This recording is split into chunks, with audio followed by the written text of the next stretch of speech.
Welcome back to the channel. This is Trinity Storm and you are watching second and final part of What If Kid Naruto Goes Insane with a Twist. If you enjoyed this video, please like, share and subscribe to this channel. Now wasting no more time, let's start the story. Naruto's view was interrupted by a blue streak that was directly aimed at Itachi. As the blue streak was about to strike him, Naruto weakly stood up and coughed up a pretty good deal of blood. He watched as Itachi's hand shot out rather weakly, knocking it aside and causing it to travel sideways into a nearby wall, where it caused widespread destruction, destroying the sturdy structure and turning it into a pile of rubble. His black-clad rescuer yanked his arm roughly out of the wall and turned quickly to glare at Itachi as Naruto quickly Hiraishined himself to a place away from his two opponents. Itachi's partner, Hoshigaki Kisame, had so quietly voiced his rage at being undervalued that Naruto muttered, "Sasuke." While nursing his stomach, Itachi merely gazed at Sasuke, a bored look on his already indifferent face, as though he were judging him as a minor annoyance, a fly on a windshield, if you will. His partner was hefting his sword, spitting coarsely onto the ground, and staring at Sasuke with an equally indifferent expression. "Itachi, you bastard! I'll kill you for the destruction of our..." Sasuke spoke, his face a fierce mask of unadulterated rage. Itachi said in a toneless but extremely dangerous voice, "Save your potentially embarrassing diatribe, foolish little brother. You are nothing, and my mission here does not concern you or your needless heroics." Even as the blue-white sparks started to pulsate around his palm, scorching the ground, Sasuke roared and charged up his Chidori once more, still glaring at Itachi. Sasuke lunged at Itachi once more, only to have his wrist seized and his stomach viciously attacked in a barrage of blows before his Chidori was once more smashed into a wall. This time outside the door, Itachi gazed languidly at Sasuke before making his way slowly to where the boy was lying, panting, at the base of a rather striking crater. With both of his swords held behind him, Naruto yelled, "Gamma! Kata! Dosuzan!" as he swung them at Kisame, who had been watching Sasuke and Itachi battle, in a rather broad arc. As Naruto's blades slashed two large slits in the ground where he had been standing, Kisame jumped back rather recklessly. Kisame frowned slightly and muttered, "Hey, there, kid, don't frighten me like that." As he charged at Kisame, who had already drawn his greatsword, Naruto whispered, "Oh, the things I could tell you about breaking clichés." As Kisame's greatsword's bandages began to tear off, exposing a shiny blue surface covered in large scale. Like plates, the two blade wielders clashed, their individual weapons sparking violently off each other. Despite his newfound knowledge, Naruto ignored them and carried on with his attack, if not more quickly. Not seeming to be holding back either, Kisame swung his blade in response to Naruto's quickening pace. When their blades locked, Kisame growled, "Why aren't you using that other sword, kid?" With a disbelieving expression on his face, Naruto teleported back and threw a kunai into the ceiling above Kisame. When Naruto muttered, "I've read your file, S-ranked criminal Kisame. I've read all of your files, all of you from the Akatsuki." He then vanished and appeared above Kisame's head, where he started a swift descent. His chakra weighted boots added a tiny bit to the acceleration, and his twin blades swung downward in a wide arc, forcing Kisame to take a step back to avoid being cut into beef jerky. Kisame growled, charging forward and turning completely, swinging his sword from the extra momentum and barely missing Naruto, who momentarily teleported out of the room and then instantly teleported back, his arms already halfway into a pincer attack that bounced neatly off a now fully exposed Samahata. "So you know about Samahata, huh? I'm touched." Kisame and Naruto turned to face one another, one grinning excitedly and the other with a look of intense concentration. The wall behind Kisame exploded outwards, causing Naruto's legs to tense. A spiraling blue sphere then shot through, drilling itself into Kisame's left arm and causing a barely controlled shout. As Jiraiya stepped deftly through the wall's opening, Kisame turned to confront him before turning around once more to block Naruto's attack. With a small curse, Kisame shot out the doorway into the hallway where Itachi was holding Sasuke against a wall. Itachi dropped the limp Sasuke, who appeared to be convulsing, his eyes wide with exhaustion, for some reason, as Kisame leapt to his side. After a brief exchange of words, Itachi and Kisame ducked out of the way to avoid Rasengans from Jiraiya's two outstretched hands. Itachi seemed annoyed as he glared at a nearby wall and took a quick look at Kisame's bleeding left arm. Naruto gasped a little when the wall erupted in black flames, but he quickly collected himself and realized what they were when the two criminals in cloaks fled through the wall's large hole. Naruto turned to see Jiraiya caring for Sasuke, who appeared to have only minor injuries, That is, nothing seriously life-threatening. Aside from his peculiar psychological state. Naruto squinted, turned to face the hole where black flames still blazed, sighed, and crumpled at the base of a wall once he was certain the two Akatsuki were out of sight.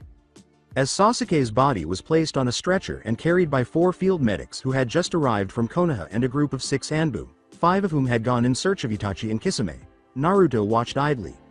After staring at Naruto for some time, the lone Anbu leaned down and gave him a quick examination.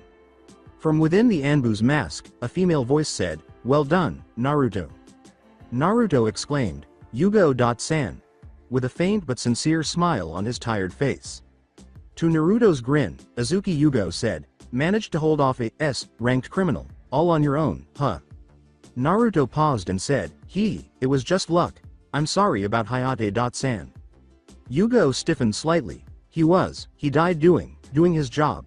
And that's the best thing he could have died doing, but we'll find his murderer." After giving a small nod, Naruto joined Yugo in standing to start talking about other topics. He didn't want to trigger any more unpleasant memories, and he would later question why he had brought up the late Gekko Hayate.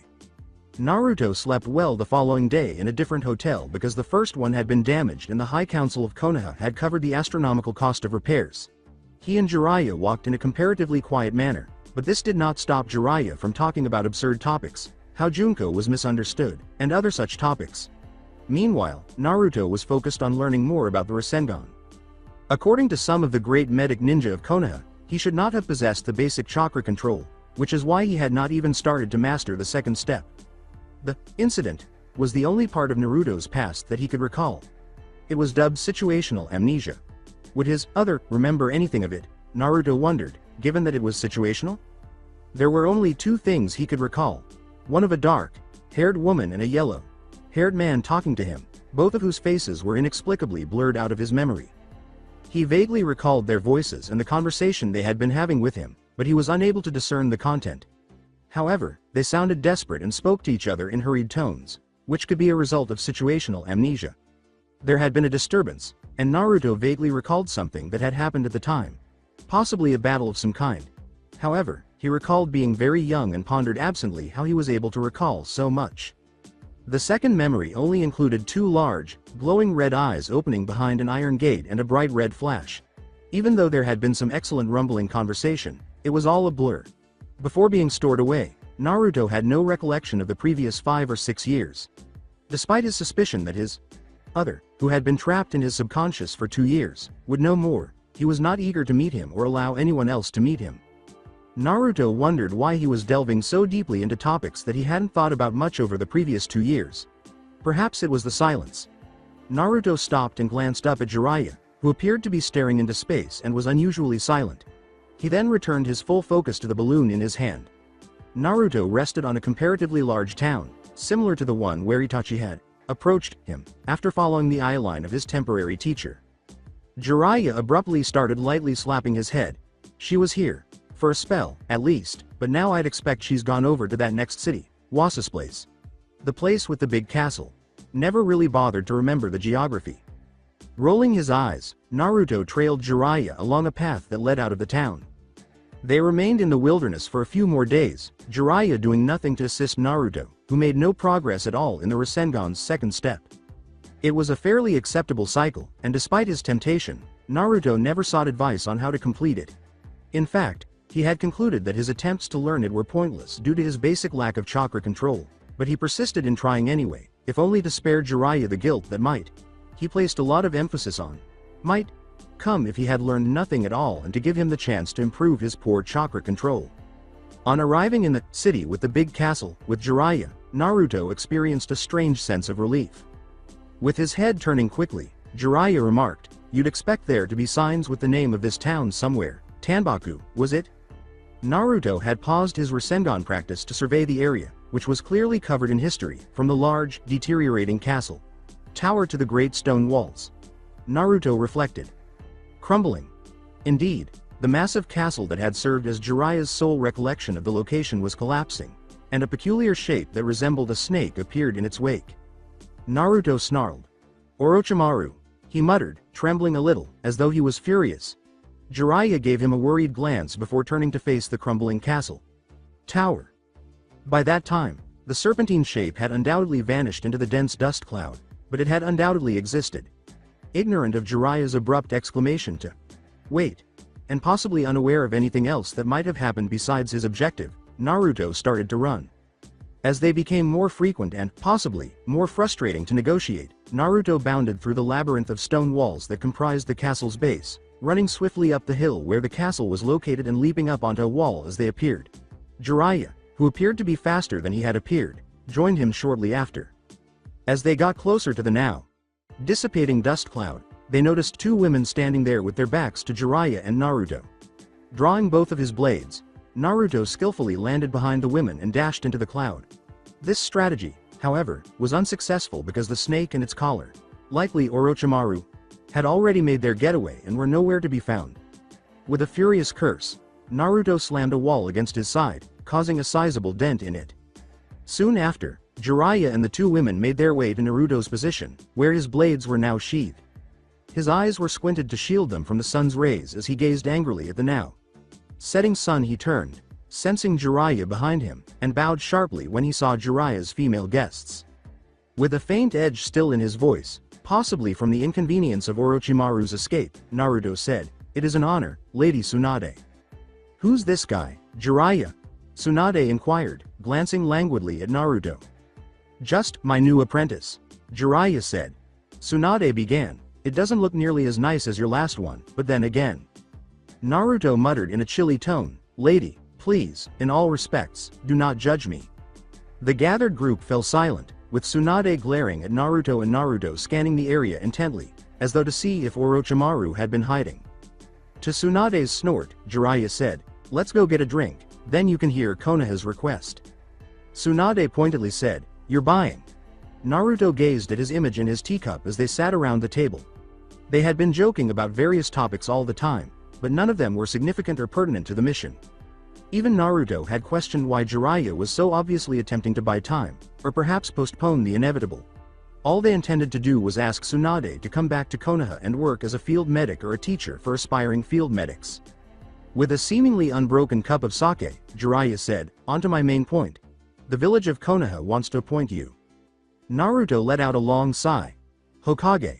Naruto's blue eyes widened as he looked up from his cup, his rage nearly unholy and barely contained. With a look that could have frozen a demon, Naruto turned to face Jiraiya and began, "The third has only been dead for the better part of a week and they're already looking for a replacement. This is our mission? How can you forget the third so damned easily? We need leaders, Naruto, and the council had no sway with started Jiraiya." With a slightly bored expression, Tsunade muttered, Wait. She was the center of attention at the table. Tsunade started, clearly oblivious to Naruto's mounting rage, "I don't want the job. It's stupid, and disgustingly pointless. Only a freaking moron would want to be a." With an odd double voice, Naruto snarled, "Say one more word and when I'm done with you, there won't be a you to continue as Hokage."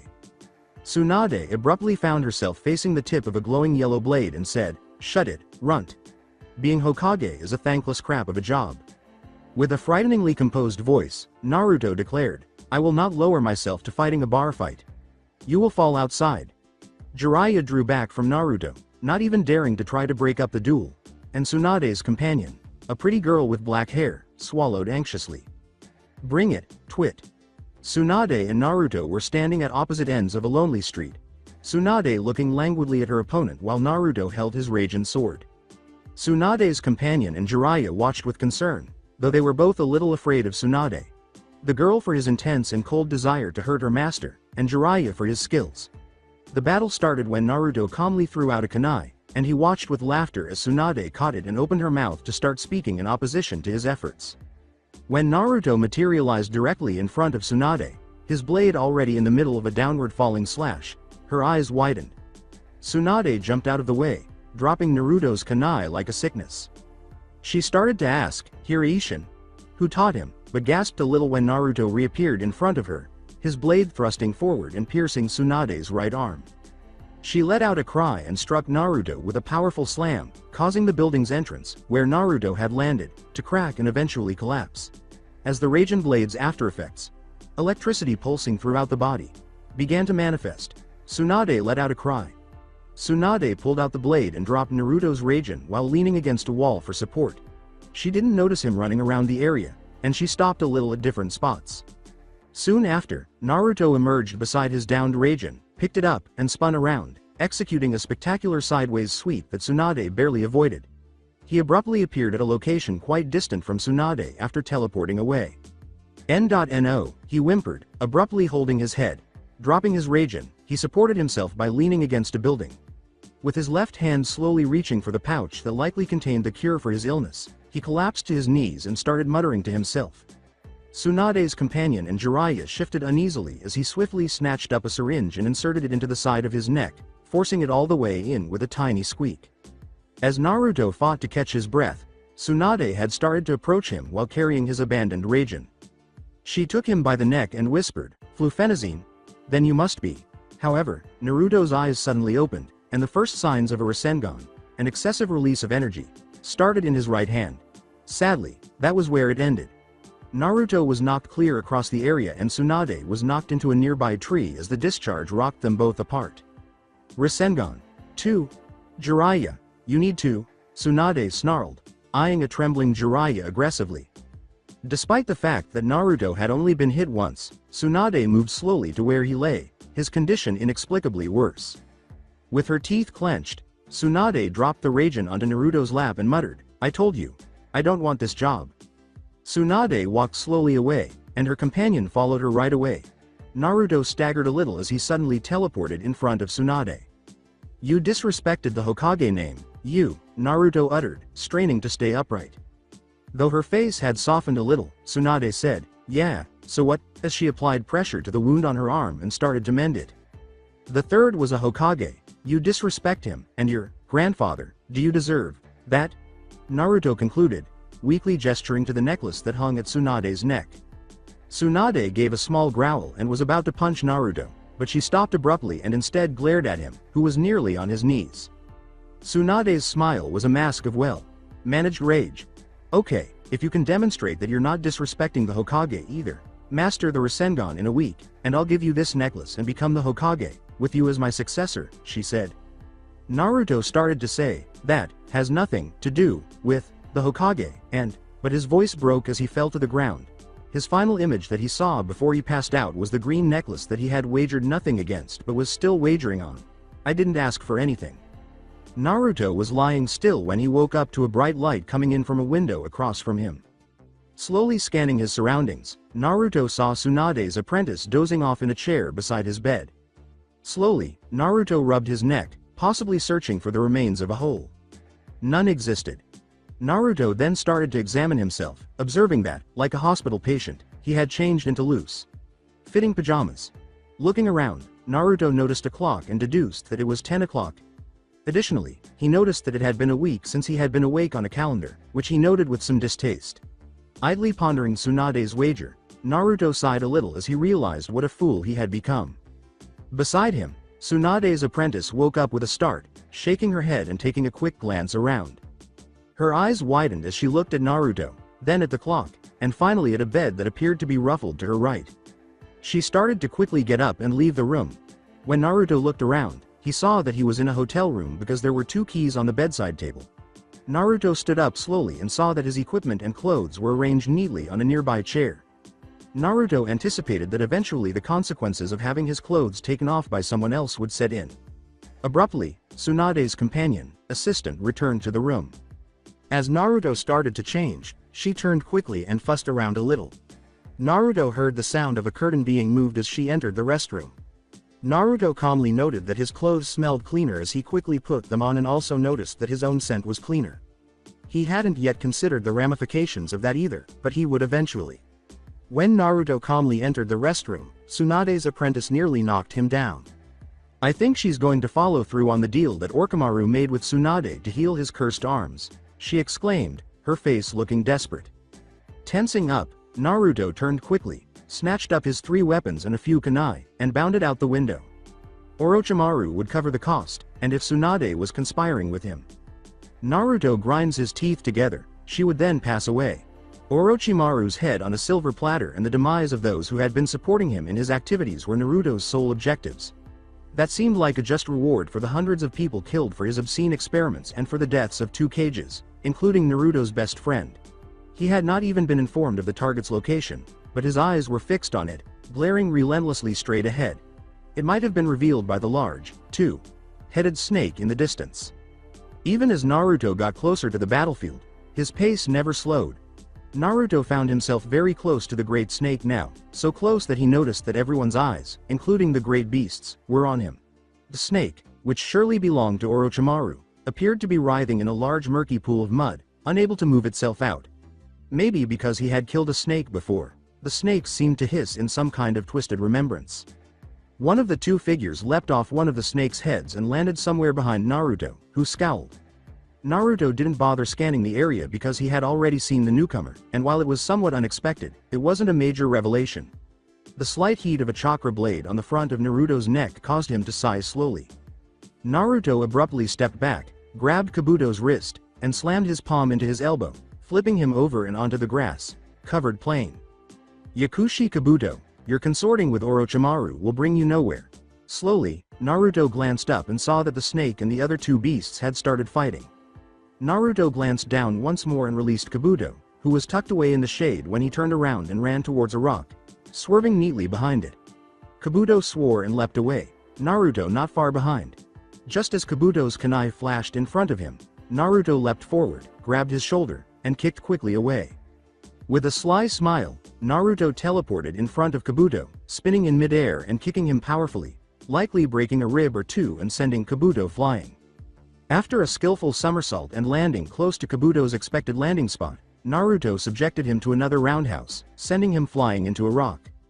Then, with tremendous speed, Naruto rushed forward and slammed Kabuto into the rock, causing cracks in the rock and, surely, Kabuto's bones. Naruto started to turn and leave, but he stopped when he noticed Kabuto stumbling to his feet and grinning. A chakra scalpel suddenly entered Naruto's back, and he watched passively as copious amounts of blood started to flow out. Naruto turned his Rasengan so that it faced Kabuto's Kage Bunshin, instantly activating and dispelling it. The clone exploded in smoke, and Naruto approached Kabuto at a leisurely pace, his wound already healing. Shaking his head, Naruto charged. Even though Kabuto had somewhat recovered by that point, he was still unfit to fight anyone, much less Naruto.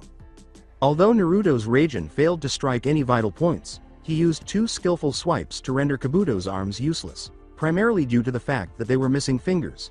After deactivating his Rasengan, Naruto kicked Kabuto's writhing form in the head for good measure. Kabuto looked at his hands in horror and finally let out a hoarse cry, but his scream was muffled.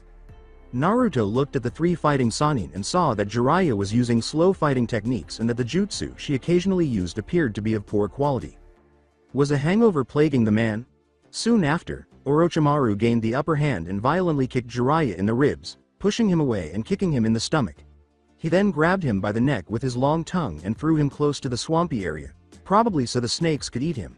Using an old seal he had placed on Jiraiya as the basis for his Hiraishin, Naruto snarled and leapt after his form, pushing the elderly man forward before he entered the snake's striking range.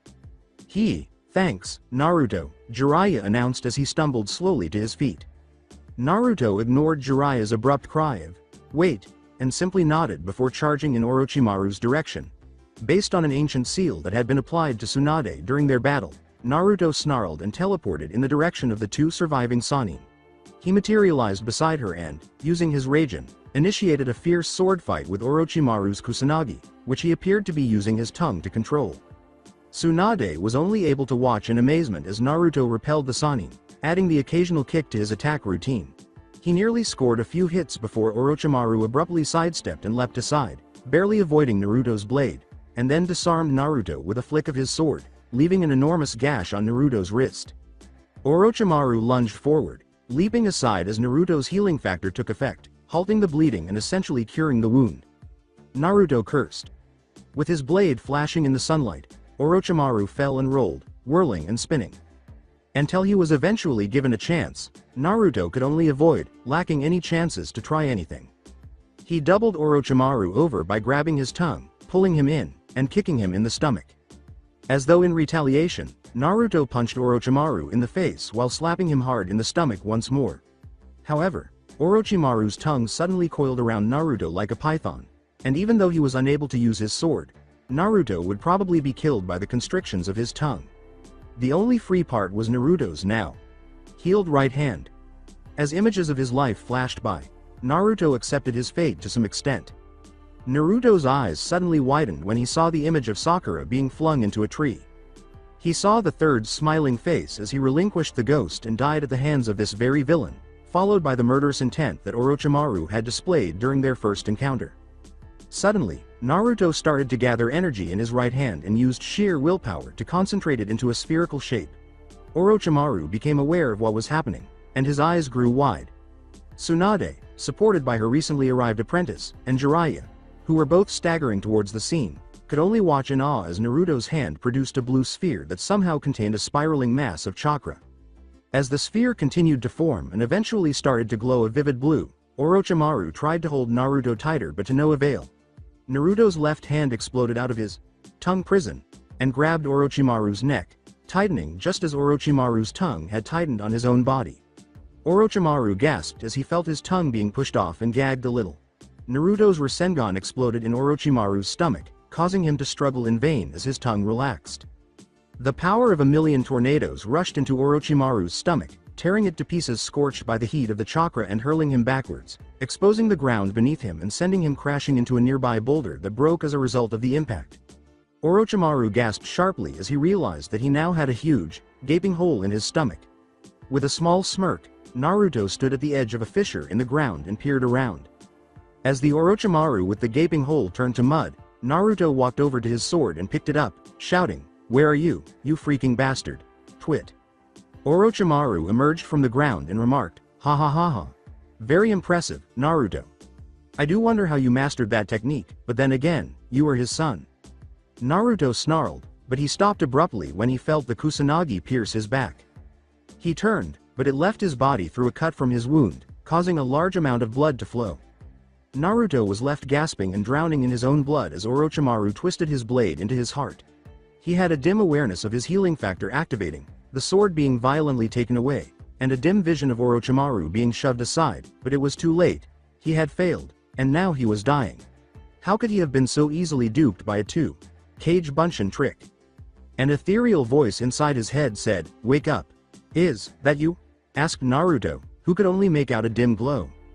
Naruto's other voice said, "No, I'm David Hasselhoff. Of course it's me, you little crap. Stain. I'm going to die now. Shut up. If you die, I'm going to die too. Wake the hell up." How can I?" Naruto said, his voice a little shaky. The other voice yelled, "Take my hand, here. Take it. Take it, you little prick," and extended a hand. Naruto took hold of the extended hand. When Naruto sat up and saw Tsunade in front of him while Orochimaru rained blow after blow of his Kusanagi on her, his eyes popped open and a smile appeared on his face. To the horror of Orochimaru, who had by now noticed Naruto's awakening, Naruto held up his hand in a rigid position, vaguely aware of his still, bleeding heart. With his fingers representing the seals slamming into his stomach, Naruto exclaimed, "Gogyo Fuin." He started to laugh softly as his healing factor surged into overdrive, healing his heart and bandaging his wounds. With his fiery demon chakra exploding from his pores and enveloping him in a white flame, Naruto rose slowly to his feet. With the grass drying up around him and charring at his feet from the extreme heat, Naruto took a step forward. With his Kusanagi ready to thrust, Orochimaru rushed forward over Tsunade's unconscious body when Naruto unexpectedly grabbed the blade. "I'm afraid you'll have to stop just dropping by like this, Clarice," Naruto said, still grinning. "People will say we're in love." Because Naruto was still on fire, Orochimaru nearly screamed at Naruto's behavior when he reached out and grabbed his retreating tongue and pulled the blade away from him. After spinning around and kicking Orochimaru in the side of the face, sending him flying, Naruto abruptly returned after giving his tongue a hard tug. "The sand," Naruto said, "I feel pretty." The snake summoner groaned as Naruto seized Orochimaru's neck and gave him a hard squeeze before halting momentarily to knee him in the crotch. "Oh so pretty." Orochimaru stumbled to his feet and was backhanded by Naruto, who then put him down. Orochimaru flew into the air after Naruto abruptly gave him a jump kick. "I feel pretty." Abruptly, Naruto's aura began to grow appendages that grabbed hold of Orochimaru's legs and lifted him into the air. "And witty," Orochimaru's head, where the most impacts had taken place, was red with blood from numerous gashes as the appendages repeatedly slammed him violently into the charred ground. Naruto said, and, with a slight pause and a contemplative expression. As Orochimaru gagged and blood trickled down his face, more appendages appeared and struggled onto his arms, keeping him in the air. Bright, the Kusanagi sword was picked up by Naruto. And I pity, Naruto hurled the blade at Orochimaru's chest, grinning as it went through the chest and out the back, forming a sort of blood fountain because the ground beneath Orochimaru's body was red. With his limbs retracting into his aura, Naruto concluded, any boy who isn't me tonight. As Orochimaru started to collapse. With his Rasen activated, Naruto charged forward with a thunderous pace, impaling Orochimaru by the chest into a nearby rock with a powerful stab. He watched as blood trickled down the rock in a twisted pattern. Naruto separated Orochimaru's right arm from his body by twisting the blade and bringing it out in a slash. With his ever-present and now even more evil grin, Naruto muttered, no screaming. What a dull crowd. Naruto left as Orochimaru's mutilated body slid slowly down the rock, leaving a hideous trail of blood in his wake. With the flames of the chakra still burning, Naruto looked around him. He smiled and gave a slight shake of his head. With his fingers in a seal once more, he muttered, oh, my, this can't be good for my complexion. Gogyo Kaien, he exclaimed as the world turned black and the flames extinguished. Inexplicably, Naruto woke up to the sound of a campfire crackling. He slowly sat up to discover that he was on the ground as a figure covered in clack, with crimson slivers trailing off, sat at the fire itself, using one hand to poke at it with a stick and the other to roast a marshmallow.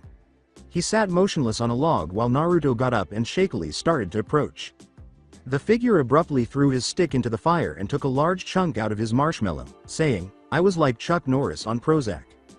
The figure was still covered in blackness, which eventually faded into a kind of long coat, with occasional flecks of crimson flaking off, and Naruto stood still. The figure's face, which was essentially Naruto's, was revealed when he turned around. The fact that the other was essentially Naruto, albeit with a different personality and social graces, didn't come as a huge surprise to him. Naruto found the other's sardonic, oddly icy smile to be incredibly frightening, though he was unsure of the reason. The other said, your first question. How could you hold me back during the incident in Tanbaku? Before abruptly settling down on a white sofa that had appeared, much to Naruto's surprise. Naruto was seated on a black sofa across from his other. The campsite had vanished, and Naruto noticed a strange flickering when he peered out a window that appeared out of nowhere. We'll get to that soon. As I was saying, the answer to that question is that you, my friend, are getting stronger, the other replied. But the other said, seemingly ignoring Naruto's own sad expression, you don't get to talk, wimpy. This is the only time I get to insult you and by fiery doom you're going to take it. Besides, we have all the time in the world. Now listen. There is a theory that the stronger the Oedipus Rex complex during childhood, the mightier the super.ego is in adulthood. So you, the super.ego, were weak to start with. Am I going too fast for you? Examining the other closely, Naruto noticed that his smile had returned and that a tiny cup of a bubbly black beverage had materialized beside him on a previously empty table. The other drank a large mouthful of the liquid and said, now, as I told you before, your super.ego was made weak by multiple doses of pure unadulterated crap from the hillbillies back at home. Therefore, you were super weak. But now, you have people around you that you care for, and who you believe care for you, so, your superego is feeding, so to speak, on these new positive emotions you're feeling. It's not making me weaker, because good stuff appeals to the ID as well, albeit on a smaller scale than, say, the desire to kill everyone who pisses you off, but it's definitely making you stronger. Naruto held back from questioning the "you believe" line when the screen next to their chairs abruptly came to life, displaying a blonde man with a long coat and sunglasses on one side and a clearly hurriedly drawn stick figure with blonde hair on the other. A few yellow arrows marked "Goog stuff" started pointing towards and heading towards the stick figure, making it larger, and the man in the coat, who was wearing a coat, started smoking a cigarette. Both of them started moving abruptly. As soon as he saw Naruto's glare, the other said, "Shut up. Anyway, you're now able to suppress me, but don't think about doing it without your so-called medication, he. Actually, you should try that sometime. I'd like some personal time with," he muttered, spoil sport, and went on. On to your second question. How could you do the Rasengan? Now, I'd like you to know, and will take great joy in saying, that all of your problems are caused by yourself. Naruto remained silent despite a slight twitch. Your so-called inability to do any sort of chakra control is nothing. It's like hypochondria, only it's become a mental block you put on yourself. Heaven knows that you're perfectly able to do any sort of chakra control, and excel at it, if given the correct incentive to break that mental barrier, though you're too stupid to try. The other ignored Naruto's expression. You want proof. Faye, you thought the Hiraishin required sheer willpower. You are stupid. It requires precise chakra control in even more precise bursts. It's more complicated than the Rasengan, and you do it on a regular basis. To the other's delight, a startled Naruto muttered, "What? Your mental barrier stems from that incident with the red eyes. You don't remember it now, but your subconscious does. You'll learn to overcome it, I suppose. Someday," the other replied with a grin on his face. Third question. Where are you? This is your basic consciousness, supposedly the domain of the stupid dormant ego. I command this realm of your mind, because I am still stronger. So I can shape it to anything I will. As the scenery changed to a post-apocalyptic scene with lava flowing everywhere, Naruto leapt. Suddenly, it changed into a room with bright colors, then a zoo, then a large white room with racks of odd weapons, and finally back to the white room with 2 sofas. The other said, looking abruptly to the side, ta-da-da. Next question. Why am I telling you this crap? Well, I need you to know all that I know, so that in the event that... When the other abruptly started talking again, Naruto appeared oddly shocked. Hey.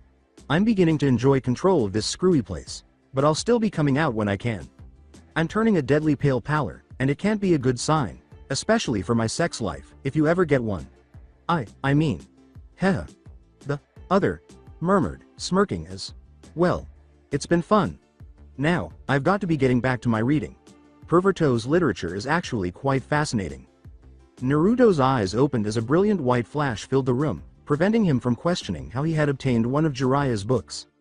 Naruto was certain that his other's farewell was not as happy as he had been made to believe. Bright sunshine greeted Naruto as he awoke. He looked out the window and saw that it was different from the one he had previously looked out of. After thinking about being in the hospital for a long time, he turned to see his clothes neatly piled on top of one another. He briefly experienced the familiar feeling of strange embarrassment again, and odd thoughts crossed his mind, but something, possibly his strong moral compass, quickly put them out of his head. A voice echoed, startling Naruto, who quickly took one of the syringes from his backpack and inserted it into his neck, wincing slightly as he felt the other's voice fade into an inaudible whisper in his mind. Don't kid yourself. I'm currently dominant facet. Stick your needles in before I come out there and start doing what's illustrated in the thoughts I'm sending you. After shaking his head and stretching, Naruto's gaze swept across the room before settling on a shimmering emerald green gem that was fastened to a thin string. As Naruto took note of what it was, his eyes grew wide. He assumed that he had mastered the skill, but he gave careful consideration to the other side of the deal. As Hokage, Tsunade, Naruto sighed and gazed out the window, gazing at the low buildings that comprised the neighborhood in a rather vacant manner. 3 people entered the room, led by a beaming Tsunade, and he turned abruptly. Her apprentice came up quickly behind her, followed by a short-haired, graying man. He appeared to be speaking with Tsunade's apprentice, whose name Naruto was still unable to figure out, and he had a nice smile on his face. Tsunade paused at Naruto's bedside and said, "You're finally awake, I see. I don't believe I've introduced my apprentice, Shizune." With a neutral tone, Naruto questioned, "Why are we not in Konoha?" Tsunade stopped for a second and looked at Naruto before saying, "I'm here to settle some important business. I'll take on the Hokage role as soon as we get back, assuming you have no objections?" Naruto appeared shaken, but his expression softened as he turned to face the window. Uncomfortably, the memory of the third's last moments clashed with the memory of Tsunade shielding him from Orochimaru's blade. After what seemed like an eternity of staring out the window, Naruto turned around and picked up the necklace that was resting on the table beside his bed. He glanced at Tsunade and nodded, grinning slightly. Tsunade smiled. Tsunade turned to Naruto as she blurted out, "Let's have a celebration. Shizune, bring out the sake," as she suddenly saw the graying old man. "This is my business here. His name is Boss Jirocho of the Wasabi family, and I owe him something. Not good for a Hokage to owe things, is it?" As 2 men rushed through the door, Naruto gave her a questioning glance and put her necklace, now his, around his neck. "Blonde lady. You owe us money." Naruto let out a sigh and twitched. Small dust puffs were created as Naruto's feet moved slowly through the dust. Jiraiya and Tsunade stood in front of him, chatting animatedly about things that had happened a long time ago. Meekly, Shizune, who was also following them, occasionally added a comment, but only when Tsunade was at a loss for words. Primarily, he was curious about their mental states. Was Tsunade unaware of the amount of responsibility she would be expected to assume? Why, she had offered to waive the cost in exchange for Boss Jirocho, the leader of the Wasabi clan, waving a long-standing debt the day before, and she had instantly offered an unfortunate genin team to solve the Wasabi clan's problem. Furthermore, she had not yet received the title. However, council member Homura likely had the opportunity to plan something during the week they had been in that town while they waited for Naruto to recover. After they arrived in Konoha, Tsunade would probably be crowned right away, maybe with a day or two's respite. That was the council. Incredibly effective and primarily concerned with Konoha's overall well-being. He had previously met Homura at a council meeting. Prior to his retirement, he was a teammate of the Thirds and was reputedly a strong ninja. After several visits, Homura, who had been stern and impatient with Naruto at first, quickly softened. Although he wasn't the one who had worried a young Naruto, Naruto assumed that one could say that he and Homura were generally on good terms. It was the glances that the civilian committee members gave him. They had appeared to genuinely dislike him, with some even swearing at him for being in the room. Nay, Konoha. It never really occurred to him why he was being held responsible, even though he assumed they had lost loved ones to the Kyuubi. At first, being alone was a little depressing, but he had adapted to it and had made a lot of friends in Konoha's ninja community despite never having interacted with anyone in his class. How would they react to Tsunade's coronation, he wondered. As he watched the great gates of Konoha emerge from the distance, Naruto grinned a little. He pointed out that the large holes in the wall had been nearly completely fixed and that most of the damage caused during the Sand Alliance conflict had been cleared away. Naruto smiled as he saw Anko watching passively while a few male chunin hurriedly carting planks away in an attempt to get away from her snake-like gaze. She started to approach after Naruto waved, grinning the entire time. Anko ruffled Naruto's hair and exclaimed, "How are you, brat?" "Oh," as Jiraiya and Tsunade continued toward the gates of Konoha, which were now opening.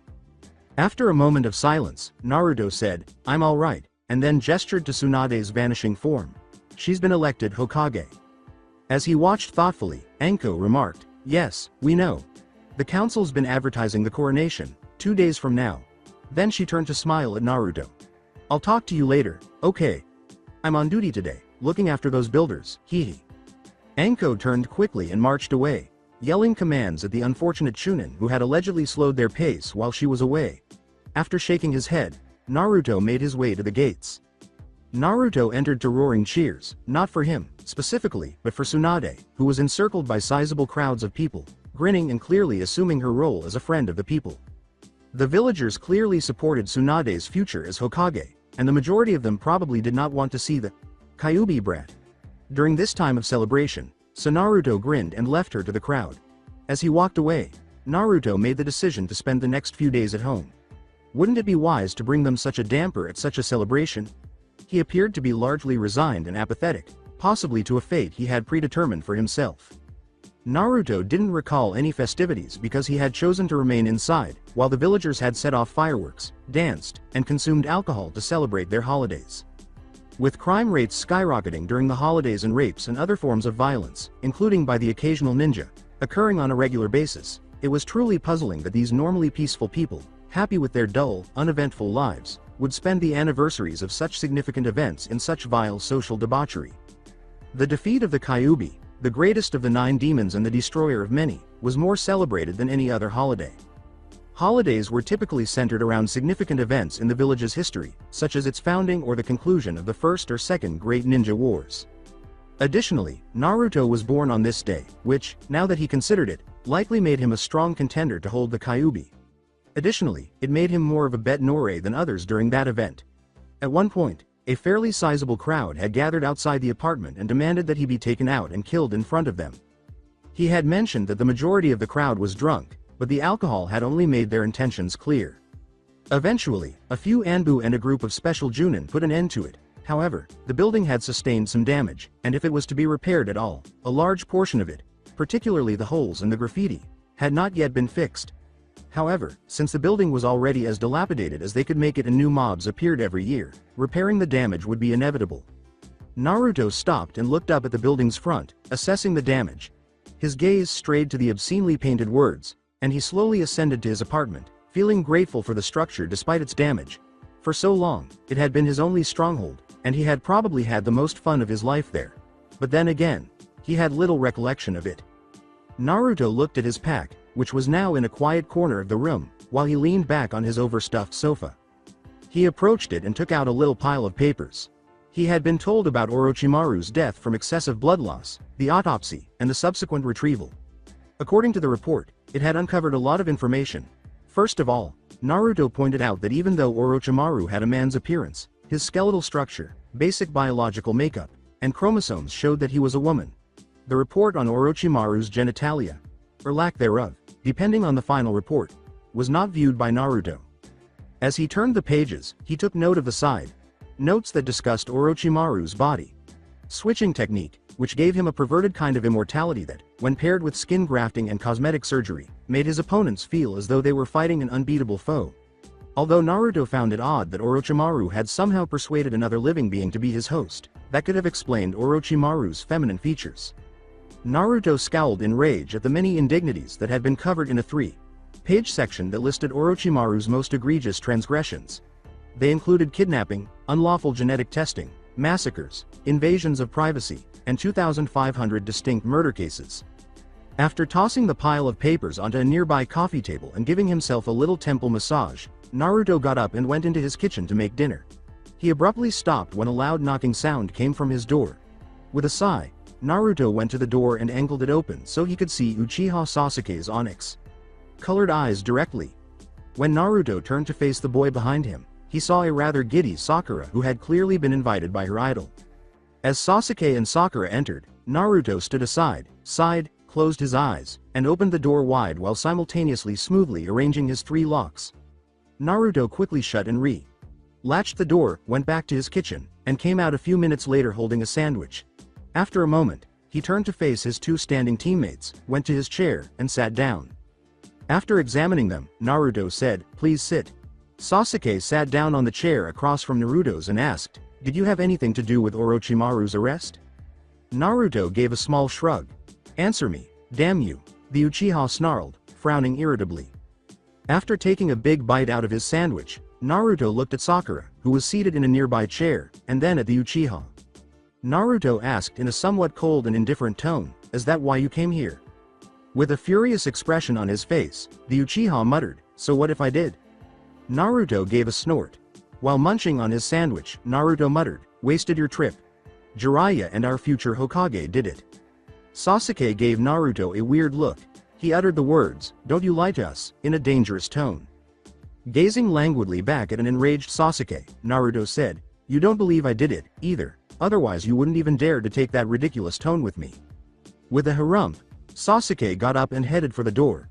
Abruptly, he halted and pivoted. Sasuke folded his arms and said, "Come by tomorrow morning, to the bridge. We have a mission," and unlocked the door. Naruto got up and unlocked the door for Sasuke, who left without saying anything more. "You want some peanut butter? It's really tasty." After holding the door for a while, Naruto closed it and went back to his couch after observing that Sakura had not followed Sasuke. With a slight massage of his temple, Naruto asked, "And your mission here?"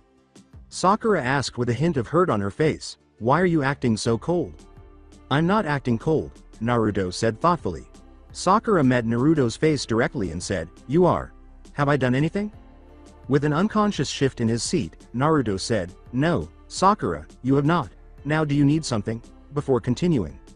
Sakura's eyes were a little downcast as she said, "I wanted to see how you were. You've been gone a long time." Naruto hesitated for a moment, maybe he had been too short. With a sudden smile, Naruto said, "I'm fine. How about you?" Sakura, a little more animated, said, "I've been continuing my training with Kurenai, the Junin Kakashi got to train me." With a brief pause during which Naruto went to make a pot of tea, the conversation between Sakura and Naruto continued, interspersed with the occasional laugh and banter. But Naruto listened carefully and made comments when appropriate, with only a small smile on his face the entire time. As Sakura had mentioned, it was a little colder than their previous conversations. Naruto was baffled as to why he was unable to communicate with her as effectively as he could. Somehow, he no longer felt the same level of attraction.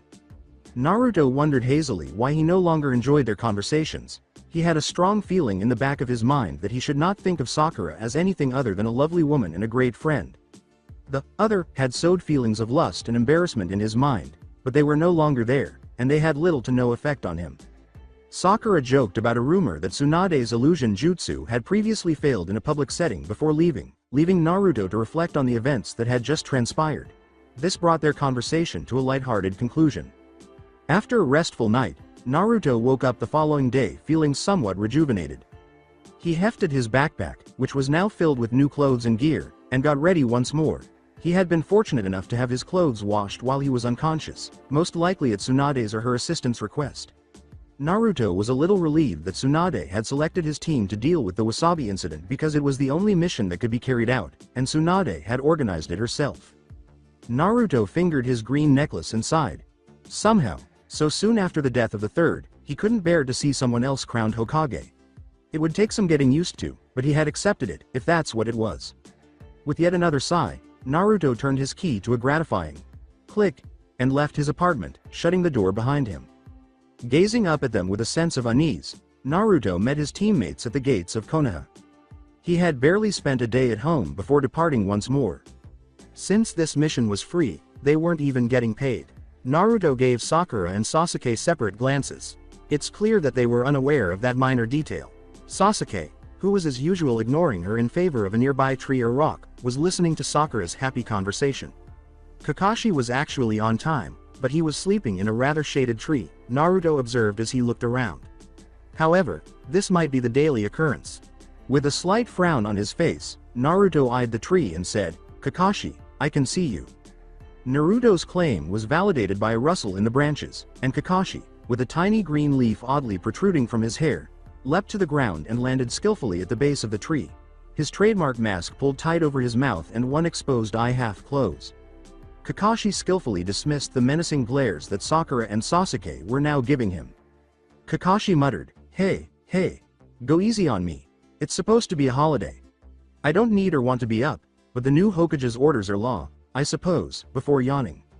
Naruto took a bright red apple out of his bag and watched as his teacher and his teammates joked around for a few minutes. As the rest of his team started to leave, he took a bite and chewed, and Kakashi gave him a startled look before waving for him to follow. Naruto complied, accelerating until the four of them were on equal footing, then lowering his speed to hear Kakashi's dull chatter and Sakura's animated responses, which were occasionally punctuated by Sasuke's sarcastic remarks. For the remainder, he remained silent. Sakura had been complaining, and Sasuke appeared a little tired, though he would never acknowledge it, as they soon arrived at a small tea house, a brief stop on their journey to the Wasabi territory in the country of tea.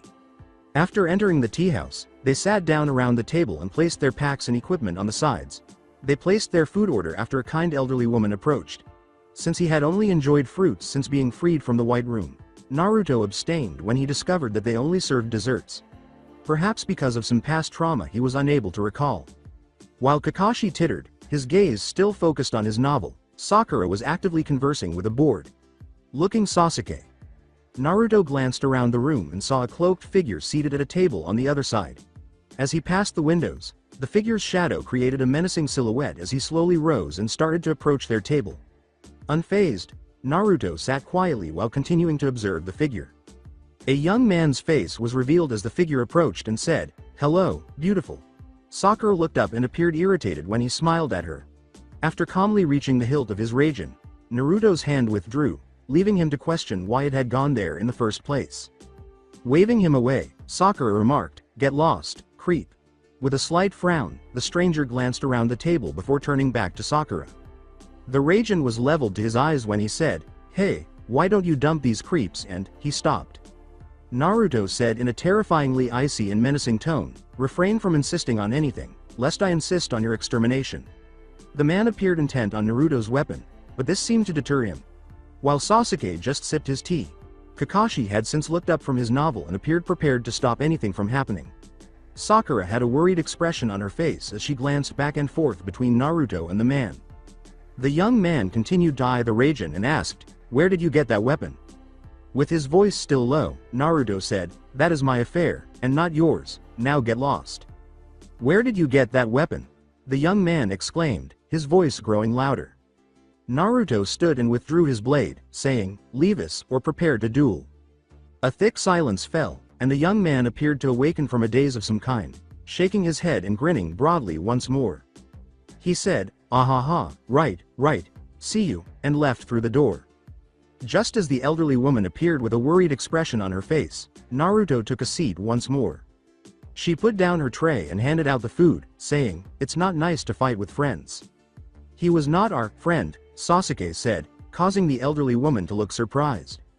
"Well, he asked me to put his bill on yours, so I assumed," the elderly woman said, her face rocking back and forth in bewilderment.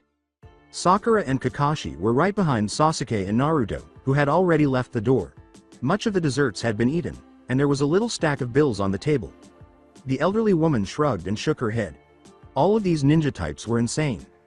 In the meantime, Naruto and Sasuke were pursuing the stranger, who appeared to have accelerated after spotting them and was now moving at a tremendous rate.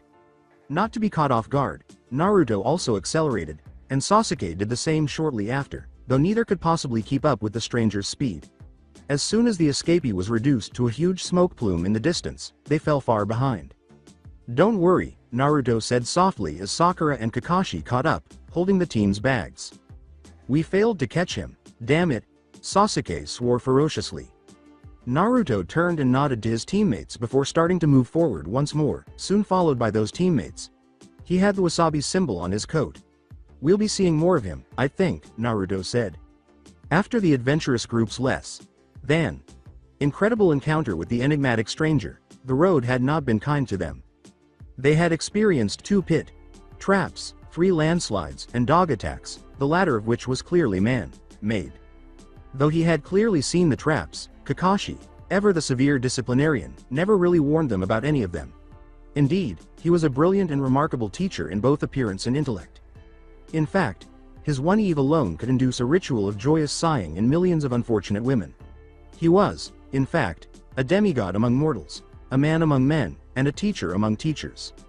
And Junko said to Ayane, with a loud sigh. Naruto avoided the traps he could see and watched Sasuke fall into one. The troublemaker they met at the bar was clearly responsible for this. After all, you don't serve tea and scones to a man who stabs you in the neck with a lightning sword, so maybe it was their first impression. But Naruto couldn't help but worry about the mission's well-being. It hadn't been one of his best moments, and Naruto questioned if he would regret upsetting a member of the clan they had been hired to assist. However, he scowled as Sakura slipped into yet another trap. Most likely, the other members of the group were already regretting it. A weary and rather disheveled group, Konoha's Team 7 arrived at the capital of the T-Nation.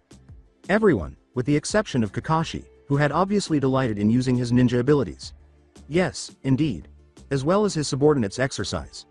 No, not their abilities. 2 sharp glares were directed at him, and he laughed a little. Naruto stated, rather factly, those traps were the work of a ninja. Sakura and Sasuke looked at him. Sasuke growled and asked, "How did you guess? Was it the kunai or the shuriken stuck in my shirt?" Silence fell. With a tone of indifference, Naruto said, "The kunai." He then accelerated to catch up to a swiftly approaching Kakashi. After a while, Sasuke shook his head and started to move forward, Sakura following shortly behind. Boss Joricho's subordinate gave them a warm welcome at the designated meeting place. He was an elderly man with 2 muscular-looking bodyguards, one of whom was clearly a ninja based on the enormous collection of ninja gear he was carrying around his waist. In fact, it would be flagrantly ignorant of the facts to assume he wasn't a ninja. Naruto didn't believe it. The big man asked, "What are you looking at, kid?" in a tone that was clearly intended to intimidate, possibly developed over many years and refined in a field where such qualities are valued and even sought after. Evidently unaccustomed to such behavior at such a young age, Naruto's piercing gaze shook the man a little as he stared directly at him. It appeared that Sakura, Sasuke, and Kakashi were unaware of the hidden conflict or had decided to overlook it.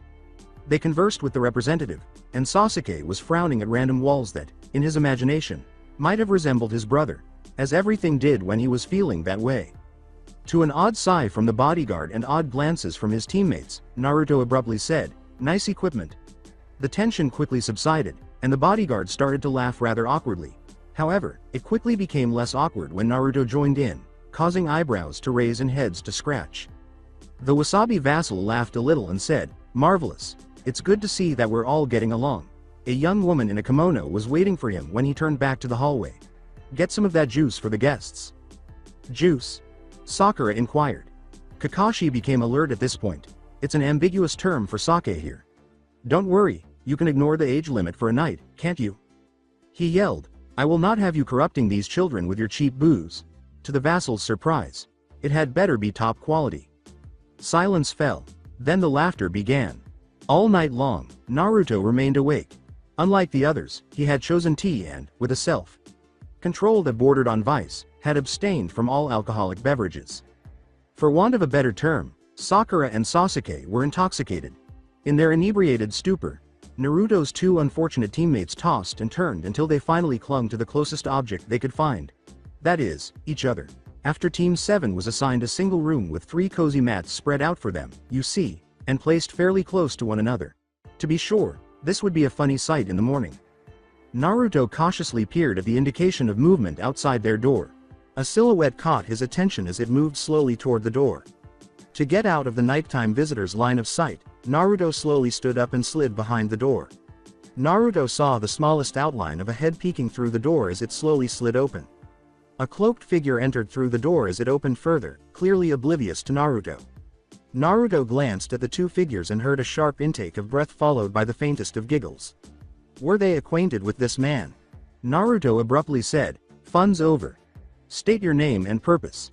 This caused the figure to jump, and his hat fell off. The boy exclaimed, "You?" Naruto, who was not entirely surprised, agreed. "You owe that old lady, scratch that, my team some money." "Shut the hell up. Where's Aoi?" "Who? Don't play dumb, you little prick. Tell me where he is."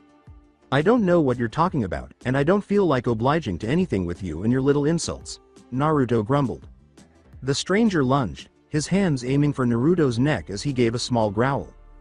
Just before the stranger lost his balance, Naruto quickly sidestepped and turned, grabbing onto his cloak and yanking him roughly back. After that, Naruto exited the door and gave the cloak a violent yank, dragging his attacker back and landing on the ground with a kick. After that, Naruto approached the stranger slowly before rushing to his feet. After a brief pause, Naruto turned around and gently thudded the door shut. "I will not relish anyone invading my privacy, hurling vulgarities, then trying to strangle me, especially at such an hour." "You can go screw yourself. Tell me where Aoi is," the boy snarled, taking a small pocket knife out of his pocket and furtively flicking it out of its sheath. Naruto began, "Aoi, what makes you think I know this?" The young man yelled, "You have his weapon," and lunged, his knife out.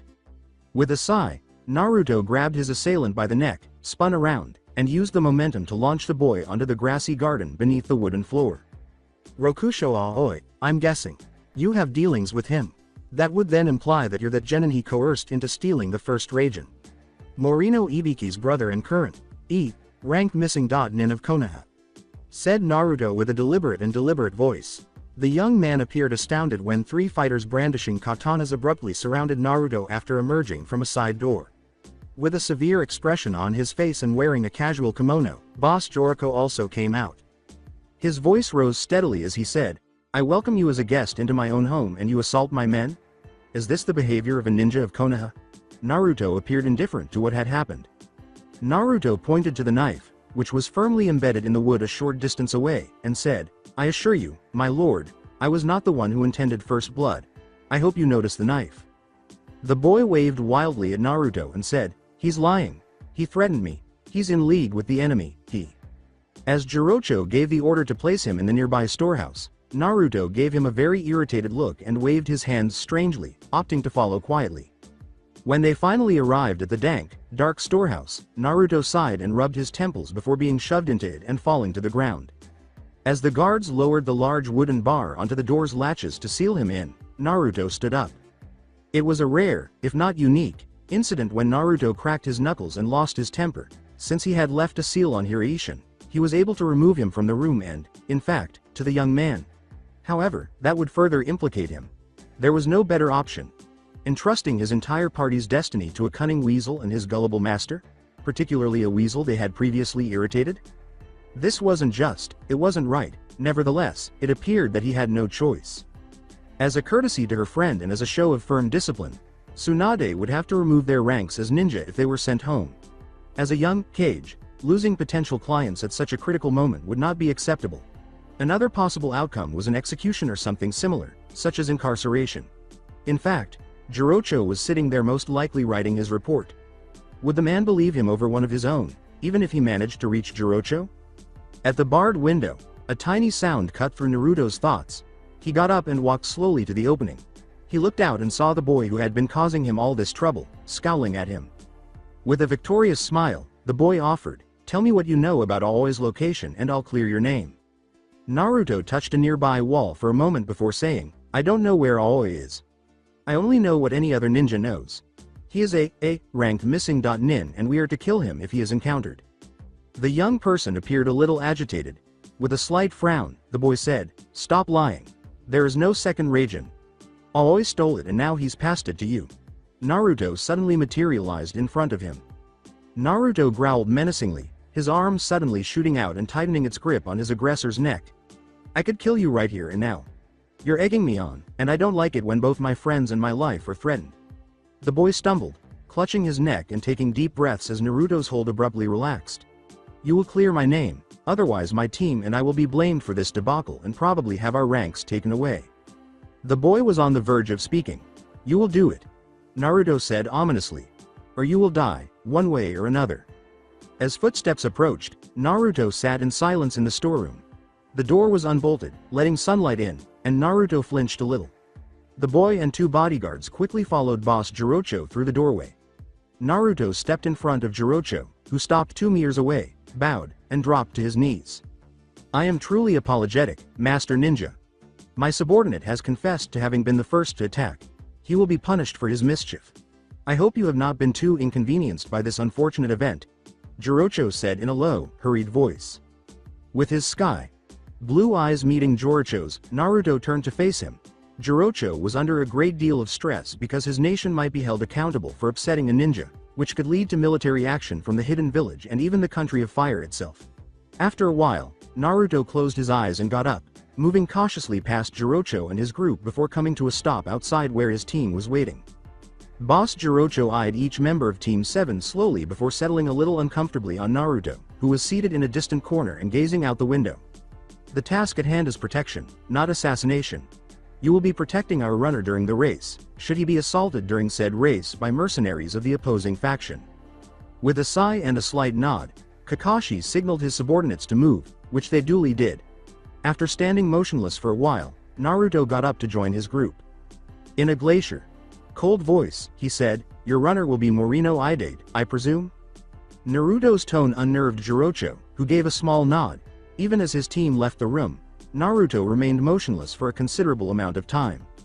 He turned right away and left the room after saying in a low voice, "Make sure he doesn't try to sell you out, like he did Konoha." Kakashi and Sasuke were discussing the Sharingan that afternoon while Team 7 was eating their late lunches. While one or two other bodyguards sat around the table eating, Sakura was quietly chowing down.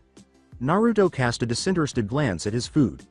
The events of the day had been thoroughly repulsive, particularly those of that morning.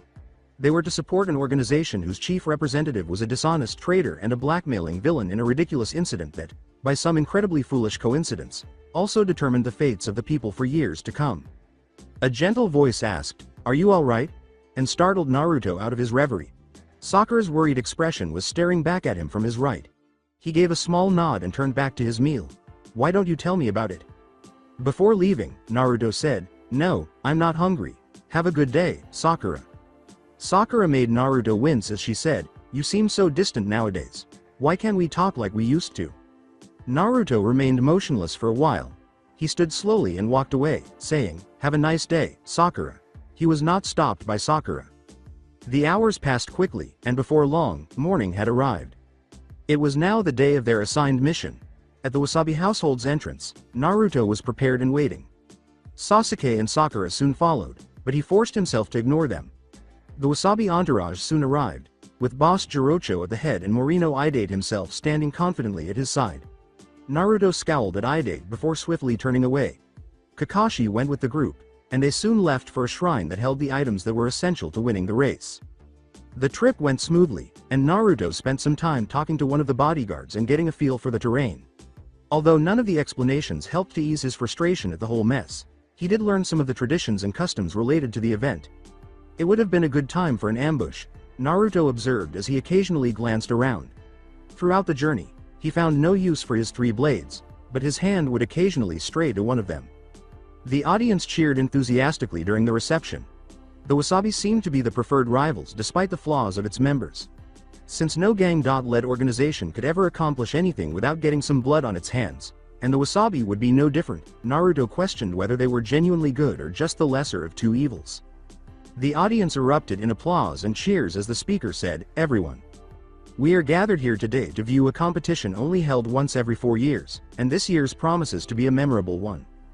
Naruto looked around and discovered the Wagarashi, the opposing group, whose lord was flanked by 3 faces he vaguely recognized in a group of muscular bodyguards, as evidenced by his better attire. They had attended Rain Ninja, the second stage of the Chunin exams.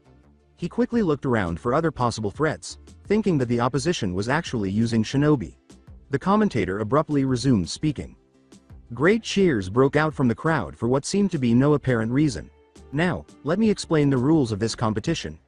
Each team will retrieve 1 jewel, either the dragon or the tiger, from the temple. After that, they will run as fast as they can to the shrine on the adjacent island. It's as easy as that. But, the winners of this race will be granted sovereignty over this area, and the other team will be granted nothing. The crowd fell into a deep silence. Noting the tension in the situation, Naruto gave a small nod. The Wasabi had lost 2 runners in the pre-race events, he had been told before the trip, and their deaths had been mainly suspicious, with the circumstances of their deaths appearing too coincidental. The Wasabi may have chosen to employ Shinobi as guards for that reason. Perhaps their only saving grace was not employing a ninja or ninjas for sabotage or assassination. Naruto couldn't understand how Jirocho could have risen to such a high position in his gang's hierarchy. It almost seemed amazing considering the methods he employed and his prejudiced outlook, but for the same reasons, he was beginning to gain grudging respect. The shrine caught Naruto's eye, and he saw Morino Idate and the Wagarashi runner leaving with a jewel each, most likely the tiger and the dragon. As Idate and his opponent took their places on the starting line, Sakura and Sasuke waited at their respective spots to avoid drawing too much attention, while Naruto leapt over and crept stealthily up a tree. A pretty young woman in a traditional priestess robe was standing at the starting line. She bowed low and gave the signal to start with a complex wrist flick of a white handkerchief. Idate was clearly in the lead, leaving his opponent literally in his dust, but Naruto found it difficult to keep up as both racers took off at incredible speeds. Abruptly, as planned, he veered off course and sped up the coast to where their boat was. Boss Jirocho himself came up with this clever strategy to speed up the enemy's journey and give them a false sense of security because the boat they owned was facing northwest, which meant the wind was behind it. They had some followers, Naruto observed, and he surmised that they were the 3 rain ninja he had seen with the Wagarashi leader. In any case, he would handle them as they arose. They arrived at port swiftly and departed after saying hello to the boat's owners. A silent Idate waited with Naruto and his companions on the foredeck. Perhaps because of the earlier fiasco, Sakura and Sasuke gave Idate a slightly disgusted look, thought Naruto. One crewman was thrown overboard when the ship was suddenly rocked by an explosion. As Naruto scanned his surroundings and eventually located his opponents, the 3 camouflaged Rain.Nin, Sasuke moved swiftly and leapt over. As evidenced by their quick dispelling of said camouflage and charging, they also noticed his attention.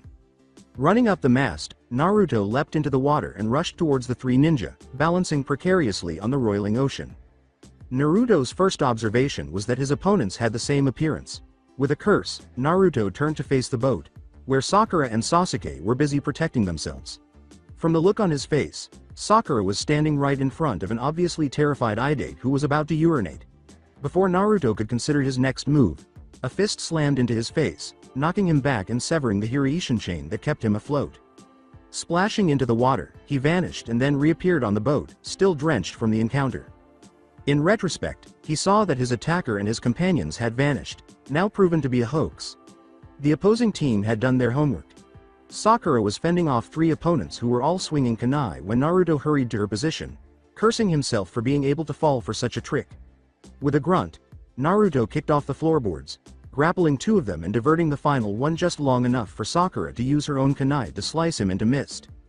Clearly unable to withstand more than the bare minimum of damage before being dispelled, Naruto's two opponents also faded to mist.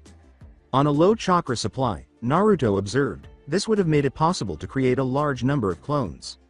Speaking of the devil, he believed that a group of 10 to 15 more suddenly emerged from the waters, racing toward Idate. With a growl, Naruto leapt to great heights, launching a Rasengan in the process.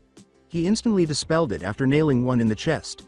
He launched himself from another, pulled out his heavy swords, and spun around crazily, slicing numerous clones in half before they could even dispel themselves. After rolling back onto the boat and giving a clean cut to another clone that was approaching, Naruto returned his focus to Sakura, who was clearly exhausted by the sheer volume of reforming clones. Seeing that there were no reinforcements, Naruto leapt over and threw them away. Even these clones might have been too much to keep up for too long. Naruto dashed to the aft deck, where Sasuke appeared to be successfully fending off a respectable number of clones. After taking a slow look around, Naruto leapt neatly into the water and saw the three ninja, all of whom were wearing breathing apparatus, suspended in the water. After successfully balancing himself above the water, Naruto raced to their destination, forming a Rasengan as he went. He nailed one of them on the head with a swift dive down, causing a visibly painful descent into the depths. Naruto managed to force the last out of the water after spinning underwater and kicking another person unconscious. A sickening crunch was made on the hard wood as the Rain.Nin was flung into the boat's side with a great throw. Sasuke killed the last clone as Naruto leapt out of the water and onto the boat, all three of them floating on the surface. "Where have you been all this time?" the Uchiha exclaimed, clearly irritated by Naruto's apparent inactivity. Naruto disregarded him. He glanced inside the boat, where he saw that the crew had been massacred by the clones. Sakura took note of that as well and leaned sideways to throw up. Naruto tsked and approached Idate, who was shivering in a corner with some moisture in his pants. He quickly snatched up the missing nin and threw him overboard. Sasuke questioned, "What the hell are you doing?" Naruto pointed directly at the far shore and said, "You should thank me. You're the one who's going to carry the moron to shore." "Hell no, you're going to carry him, you hear? You?" Sasuke, panting from the effort, dropped the shivering Idate to the ground as they soon arrived at the coast. The Uchiha looked at Idate and said, "Geez, you need to lose weight." Naruto took a close look at the rocky terrain. There was a problem. The enemy had needles, according to the reports. Not a single one was used by those rain ninja. Maybe it was a practice attack of some kind. They would have rehearsed at home instead. Rain was notorious for their assassins, and even the most inept ninja would know better than to attempt an unpracticed attack method on a mission. Sakura, Sasuke, and Idate were all pushed back when Naruto abruptly leapt back. Suddenly, an unobtrusive umbrella emerged from the bushes and started to scatter needles. Abruptly, Idate took off running, whimpering as he went. Sakura and Sasuke grabbed him as they ran after him and ducked behind a big stone. As the needles started to strike the stone, Naruto was able to jump behind it. There was a loud clattering sound as the needles bounced off the hard stone, and they only decided it was safe to peek out from behind the rock when the noise subsided. After rolling from one rock into another's cover, Naruto signaled to his teammates to remain behind their own rock. But you could not boss Sasuke around. The Uchiha said, "Screw that," without realizing the danger. His feet clattered loudly as they struck the abandoned needles as he hurried out. Sasuke halted abruptly and lurched to one side. As two more needles joined their sibling and lodged themselves deeply in his shoulders, Sakura and Naruto watched. Sasuke gave a rough growl and charged at the attacker, clearly seeing in the haze what Naruto was unable to.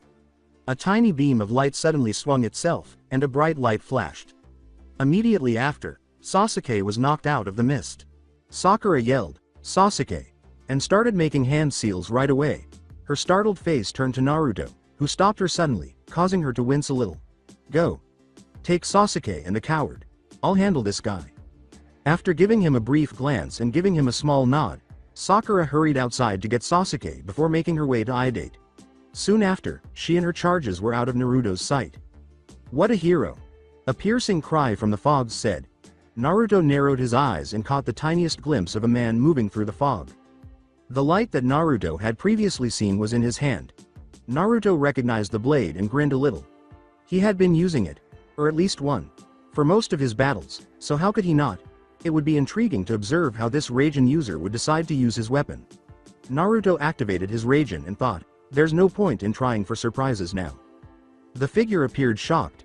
Where did you get that? And the man muttered, snarling. No need to know that when you're dead. You are Rokusho Aoi of the Hidden Rain, formerly of the Hidden Leaf. As a ninja of the Hidden Leaf, I am honor-bound to eliminate you, as I will with Morino Idate, when my mission is over. On guard. Aoi vanished out of thin air, and Naruto grinned a little. As Aoi's Raijin flashed in front of him, he thought, no bluster from this one, and jumped back abruptly. Naruto landed next to a tide pool after somersaulting after kicking off a nearby boulder. When he looked up, he saw dark clouds gathering, indicating that rain was imminent. When Naruto looked down once more, he saw Aoi charging at him. As the two blades collided, there was a loud crackling sound of electricity, their similarities cancelling out and intensifying each other's effects. Pushing forward, Naruto knocked Aoi off balance. Naruto, still holding his weapon, made a quick somersault and managed to kick Aoi's chest impressively, but Aoi's own Raijin's quick thinking stopped the next slash in its tracks. Naruto stuck his blade into the ground below him. Aoi narrowly avoided Naruto's roundhouse slash after he spun quickly on his right foot and ducked back, quickly regaining his balance. Naruto sensed a light mist. As Aoi started to smile, he muttered a curse. Fighting a rain ninja in wet conditions. Whoopee. In an attempt to stop it before it turned into a full-fledged torrent, Naruto hurried forward. As he ran forward, his glowing blade held out in a thrusting motion.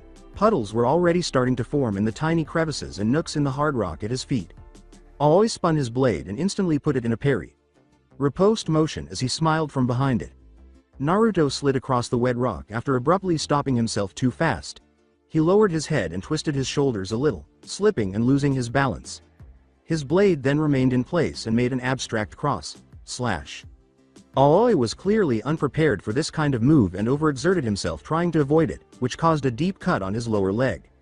While Naruto landed on his back and rolled to his feet almost instantly, he stumbled and slipped on the rocks, falling ungracefully on his backside. As Naruto started to move toward the fallen Aoi, the aforementioned missing nin abruptly vanished into the water. While searching for his target, Naruto muttered a curse. Naruto turned suddenly and swung his Raijin into the rain with both hands, deflecting Aoi's blade that had seemingly materialized out of thin air. Naruto's worst nightmare had materialized. He was at a significant disadvantage to someone who, as his village implied, had practiced surprise attacks in torrential rain because the rain had come in full force. It should be noted, however, that Naruto himself received training in similar arts as a ninja. Nevertheless, even if Aoi had joined the Hidden Rain later, he was probably given a lot of training. Naruto avoided a slash by somersaulting backwards. The rain was getting worse, and he hadn't even had time to tag Aoi with Hiraishin yet. Turning on his heel, Naruto started to run backward. A kunai caught his leg, causing him to wince and stagger a little before he regained his balance. Naruto turned abruptly, forming a Rasengan in his palm. Aoi himself was only dimly visible through the torrential rain as Aoi's Raijin appeared out of it. Naruto crashed into a nearby boulder as the blade and the sphere collided in a spectacular show of sparks. With his Raijin crackling in the rain, Naruto stumbled to his feet and saw Aoi's ominous silhouette in front of him. Didn't you know about the Raijin's ability to disperse chakra? No? Well, then, replied Aoi. You can't be very good at fighting with it? Naruto frowned up at Aoi as the older man started laughing uncontrollably, either out of madness or to demonstrate his superiority over the only other Raijin wielder in the world. With a sudden, lightning-fast move, Naruto swung his right leg beneath his left and struck Aoi's, causing the aforementioned Junin to stumble. Immediately pushing back against the boulder behind him, Naruto's body slid under Aoi's legs with ease. After twisting and flipping off the ground, Naruto used his Raijin to cut Aoi's thigh deeply with a swipe. Aoi let out a cry of agony and clutched his knee, his blade clanking clumsily to the floor. Aoi reacted quickly, clutching the blade desperately while biting back his pain. An indifferent Naruto activated both Raijin and slashed two crossing gashes into Aoi's stomach, saying, "Too late." As Aoi's limp form dropped to the ground, clutching his stomach for a brief moment before going limp, Naruto deactivated both blades, his shocked face still frozen on the ground. After giving his vanquished opponent a brief glance, Naruto turned away. With the second Raijin in his possession, he would be able to surrender the bounty. Naruto took a quick look around and saw that the rain had not yet started to stop. He limped a little from the wound in his leg as he moved slowly across the slick surface. Although the kunai had not been poisoned, it would temporarily hinder his movement. He wandered aimlessly along the cliffside, wondering how far Sakura had gone, until he noticed a faint glow in the corner of his eye. Naruto was a little relieved to hear the cozy crackle of a campfire as he headed towards the glow. He approached the cave's entrance and peered inside, where he saw Sakura dressing Sasuke's injuries and an obviously shivering Idate in a corner, wrapped in a thin blanket from Sakura's bag. Slowly and noisily, Naruto entered, startling Sakura, who turned abruptly, her kunai already drawn. When she realized who he was, she smiled broadly and appeared to relax. "I'm glad you made it," she said with a bright smile. Looking around the cave with fatigue, Naruto said, "Aoi isn't going to be bothering us anytime soon," before abruptly sitting up to tend to his injured leg. "We'll stay in here till the rain subsides." After giving a nod, Sakura went to cover Sasuke's bandaged shoulders with his blanket. After that, she got up and approached Naruto to get a closer look at his wound. She watched in awe as the tissue quickly reformed and the wound started to heal at an amazing rate. Before long, there was no sign that Naruto was even injured. After examining the area where his wound had occurred, Naruto closed his eyes and leaned back against the cave wall. Unbeknownst to him, Sakura sat for a long time, staring at him glumly, before going outside, where the rain was still pelting the ground.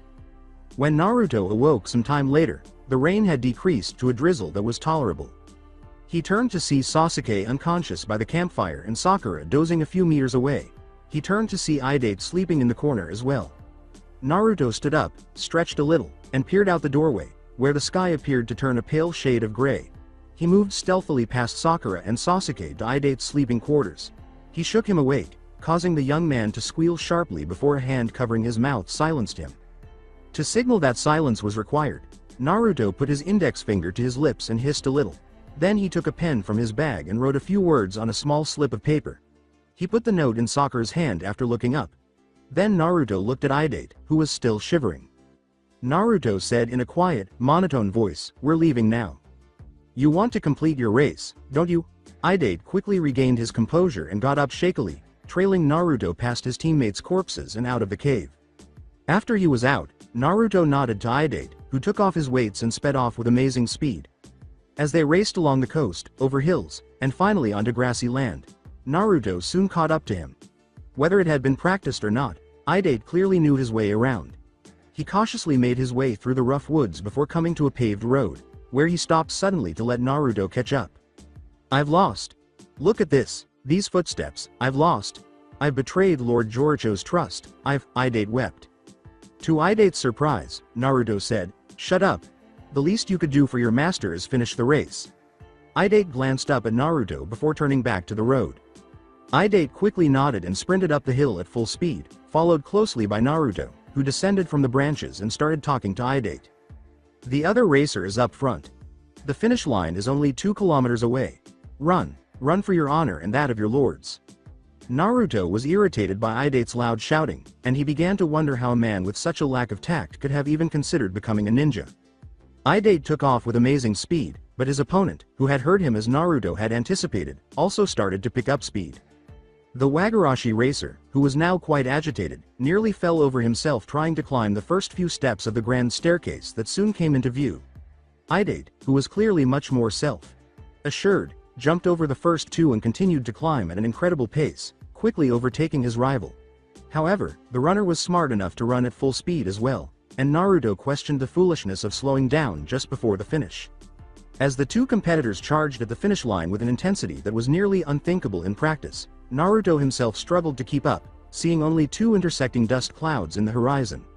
The crowd at the far-off shrine suddenly burst into a great cheer, and Naruto paused on a branch, squinting as he tried to figure out who had won the race. Naruto shook his head abruptly, recalling that only the favorite would receive such a cheer, and he already knew who the favorite was. The crowd was cheering Idate on when Naruto leapt down from the trees and walked slowly to them. He did the whole throw.the.hero.up.in.the.air thing while blending in with the crowd. A Wagarashi noble entered the scene abruptly and began yelling.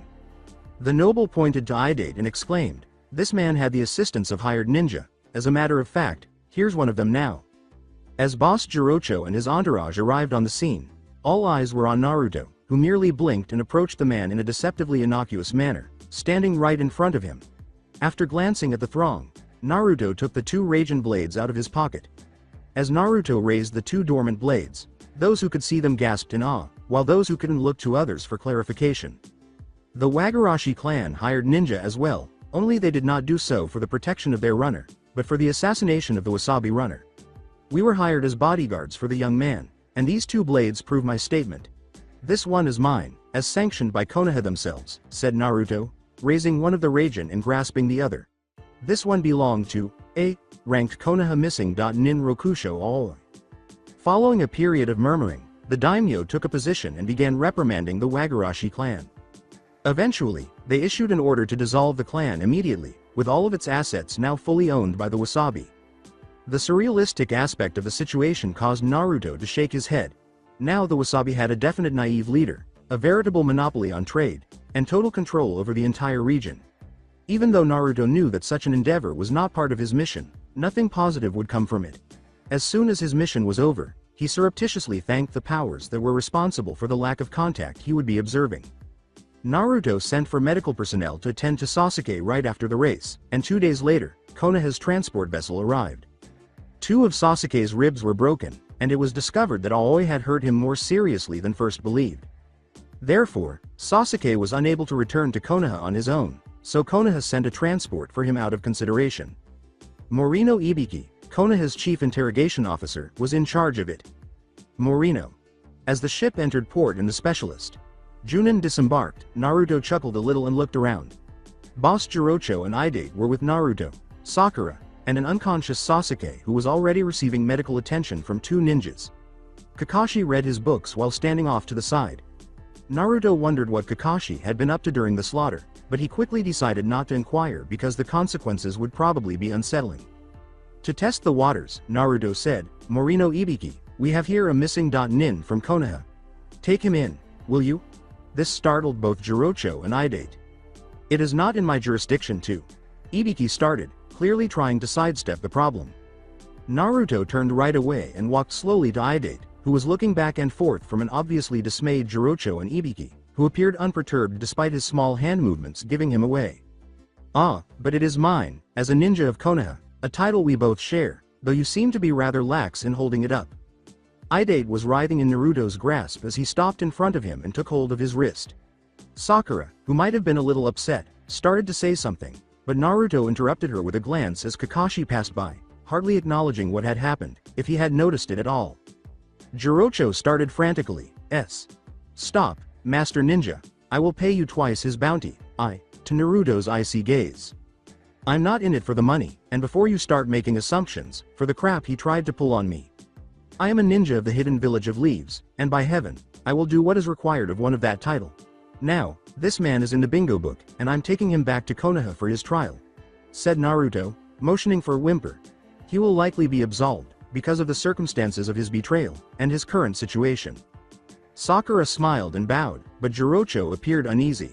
Naruto followed closely, still dragging the struggling Idate, who was now yelling bloody murder, as he walked up the ship. Understanding Naruto's plan, Morino Ibiki smiled as he glanced at Jirocho, then back at Naruto, and finally at his brother. He followed them up the ship, bowing slightly. Still unable to speak, Jirocho watched helplessly as his right handman was carted up the ship, and he watched until the ship was only a speck on the horizon.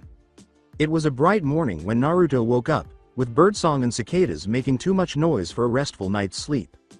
With an almost robotic demeanor, he went about his daily business, eventually picking up a piece of fruit and eating it. He slowly sagged down on his soft couch. For some reason, the Hokage wanted to see him that afternoon. She had referred to it as slightly overdue.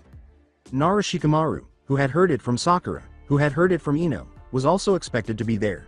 At times, Naruto was astounded by how quickly rumors spread. Before long, Naruto was reading a book from his shelf, a strange book he had discovered in the library, and asked the third to check out for him. The lands west of the nations of fire, water, earth, thunder, and wind were the subject of a number of evocative essays.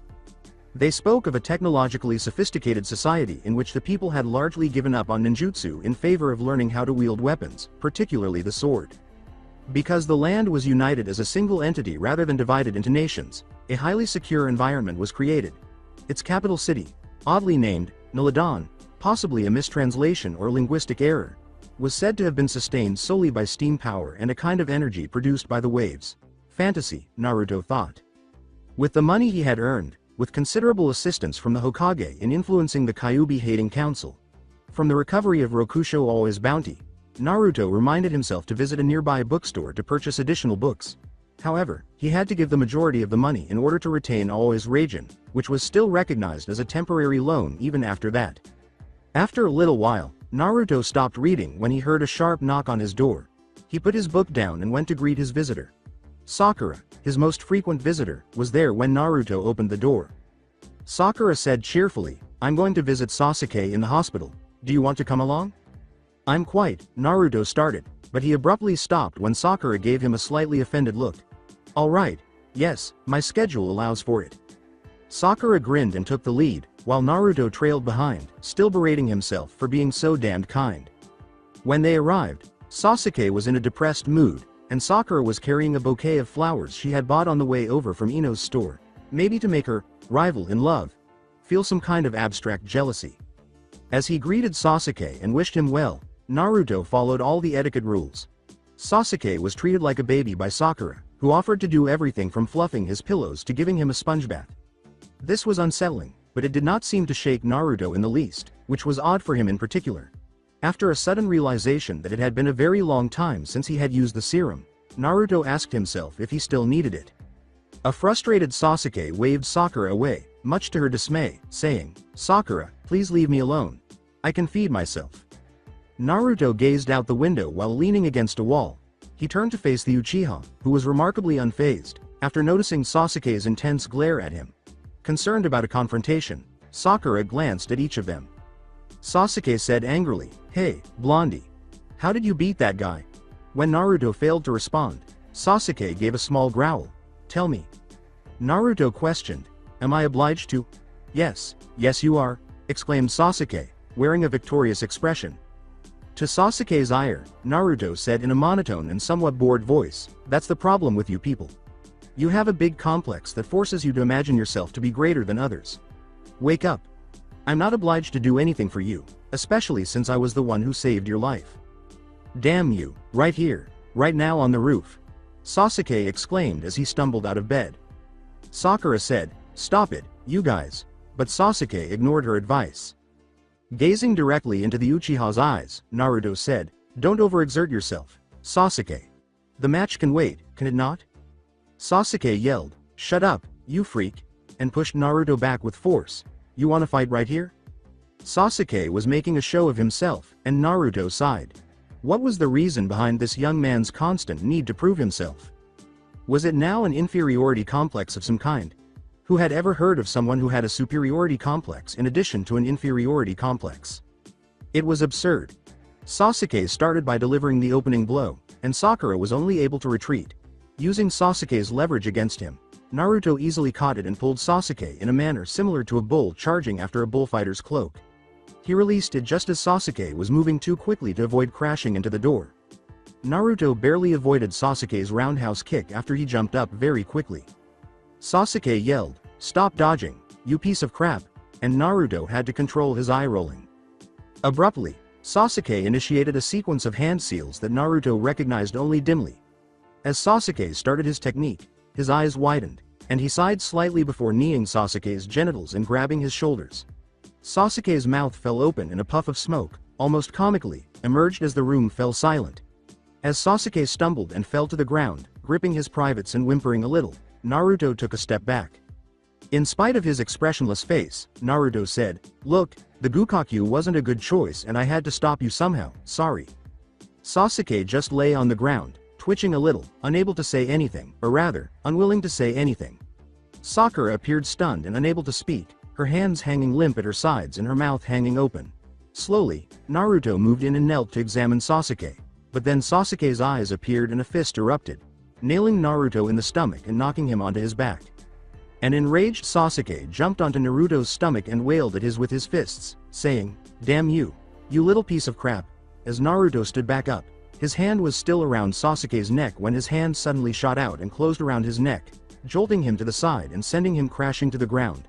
Suddenly, a blue tint encircled Sasuke's right hand, making his smirk almost visible. Naruto appeared unfazed, despite gradually disappointing Sasuke. Calmly, as if addressing a baby with a magnum, Naruto said, "Let's not resort to that, Uchiha." Sasuke grabbed his right arm with his left hand and held it down, saying, "Knee me in the balls, would you?" Naruto looked around and noticed for the first time how enormous the room was, saying, "You are becoming a hazard." When a huge crackling appeared out of his arm and a huge current of pure electricity ignited in his hand, Sasuke remained silent. With a sigh, Naruto hurried forward as Sasuke charged at him. Using Sasuke's momentum against him, Naruto quickly grabbed the Uchiha's arm and abruptly stopped, essentially dislocating his shoulder in the process. In a humiliating turn of events, Naruto threw said Uchiha out the window and 2 stories down, landing him painfully on his back while still carrying Sasuke's body. After gathering his thoughts, Naruto turned to face Sakura, who was wearing an expression of abstract rage. She hurried forward and gave him a powerful slap, or what it would have been, had it struck his face. Sakura struggled to free her wrist and managed to do so, but Naruto's face remained expressionless. This one also missed, leaving Naruto hazily perplexed as to why she was trying to strike him. Sasuke was the first to attack. He was the enemy, Sasuke. If Sasuke had had the chance, he would have seriously hurt him. Sakura blamed him, but why? Doctors and nurses poured out of the building to tend to the now even more injured Uchiha, while Sakura yelled angrily, "I brought you here to cheer him up, not kill him." As shouts came from the courtyard below, perhaps in an attempt to make amends for bringing Naruto there, Naruto released Sakura's wrist and watched her leap out of the window to tend to Sasuke as well. Since Naruto had endured 2 years of severe psychological suffering that, when he thought back on them, made no sense at all, he wasn't one to be intimidated easily. Did the fact that he possessed the fox demon also make him accountable for the numerous deaths that occurred? If so, shouldn't Sasuke have been held accountable for his brother's murderous actions and the deceased ninja for passing away while performing his duties? He almost swore that he could see the pink-haired one's glare in his back as he walked slowly out of the building, passing Sasuke's stretcher, surrounded by medical personnel and a tearful Sakura. The events of those recent weeks seemed to pound heavily in his mind as he left. For him, the world's happenings were a constant reminder of the highest level of insanity. If the people continued to discriminate and commit crimes far worse than those they were prosecuting, how could they preach truth and order? When Naruto eventually shook himself out of his reverie, he was standing in front of the Hokage building. The fact that his mind had been inadvertently recording his plans while he had not been thinking about them seemed vaguely unsettling to him at that point. Was that the reason it was called the subconscious? He wondered. He had read about the unidentified part of the brain where, in order to save space, everything the brain deemed unworthy was placed. Even in one's innermost thoughts, the survival of the fittest can take on a perverted form. Was that the nature of man? A perpetual machine that eliminated everything that was considered unconventional? That was scarcely good, scarcely legal. Slowly, Naruto ascended the stairs to the Hokage building, his mind trying, and failing, to turn the events into some kind of readable text. Naruto had devoted his entire life to his books. The noble heroes he had read about in his books had served as the model for his code of ethics. During those 2 years of isolation, he had sworn never to join the Anbu, who were despicable creatures that existed solely for the purpose of killing, despite being revered and accepted by society. He had a strong dislike for people who led such a gloomy existence and had considered himself a counterpoint, someone who would change things. When he arrived at the administration's main office, he could hear a video playing. He was staring blankly at the door, not even noticing what was going on around him, when thoughts burst into his head once more. How could one individual oversee the well-being of a whole community? The idea that someone who was simply stronger than the others should be given the right to sovereignty was irrational. Was it really more important to have a strong ruler than a wise one? Was society really so tainted that it had to rely on the caprices of one person? A woman's voice asked, "Are you all right?" In front of him. The Hokage's own face peered out from behind her shoulder, a slightly worried expression on it, while Shizune, the fifth's assistant, stood in front of him with a slightly worried expression. After shaking his head and giving a quick nod, Naruto was escorted into the office. Uzumaki Naruto, I hope you understand that this decision we are making is not biased towards the great service you have accomplished for us, but is solely based upon your capabilities as observed by your sensei and the auxiliary examiners during the Chunin exams. Tsunade responded by nodding to Shizune, who a television in the room's corner flicked on with a sharp click and the slight shifting of moving feet. The scenes of Naruto's fight with Hyuga Neji and incredibly short, grainy footage of Naruto battling and fending off Orochimaru were shown on the television. The television was turned off and the blinds were drawn to replace the lights as soon as the video paused. The afternoon sun streaming through the windows caused Naruto to squint a little. The Hokage appeared to be holding a piece of paper and having a private conversation with her assistant, who was highlighting some important details, or something.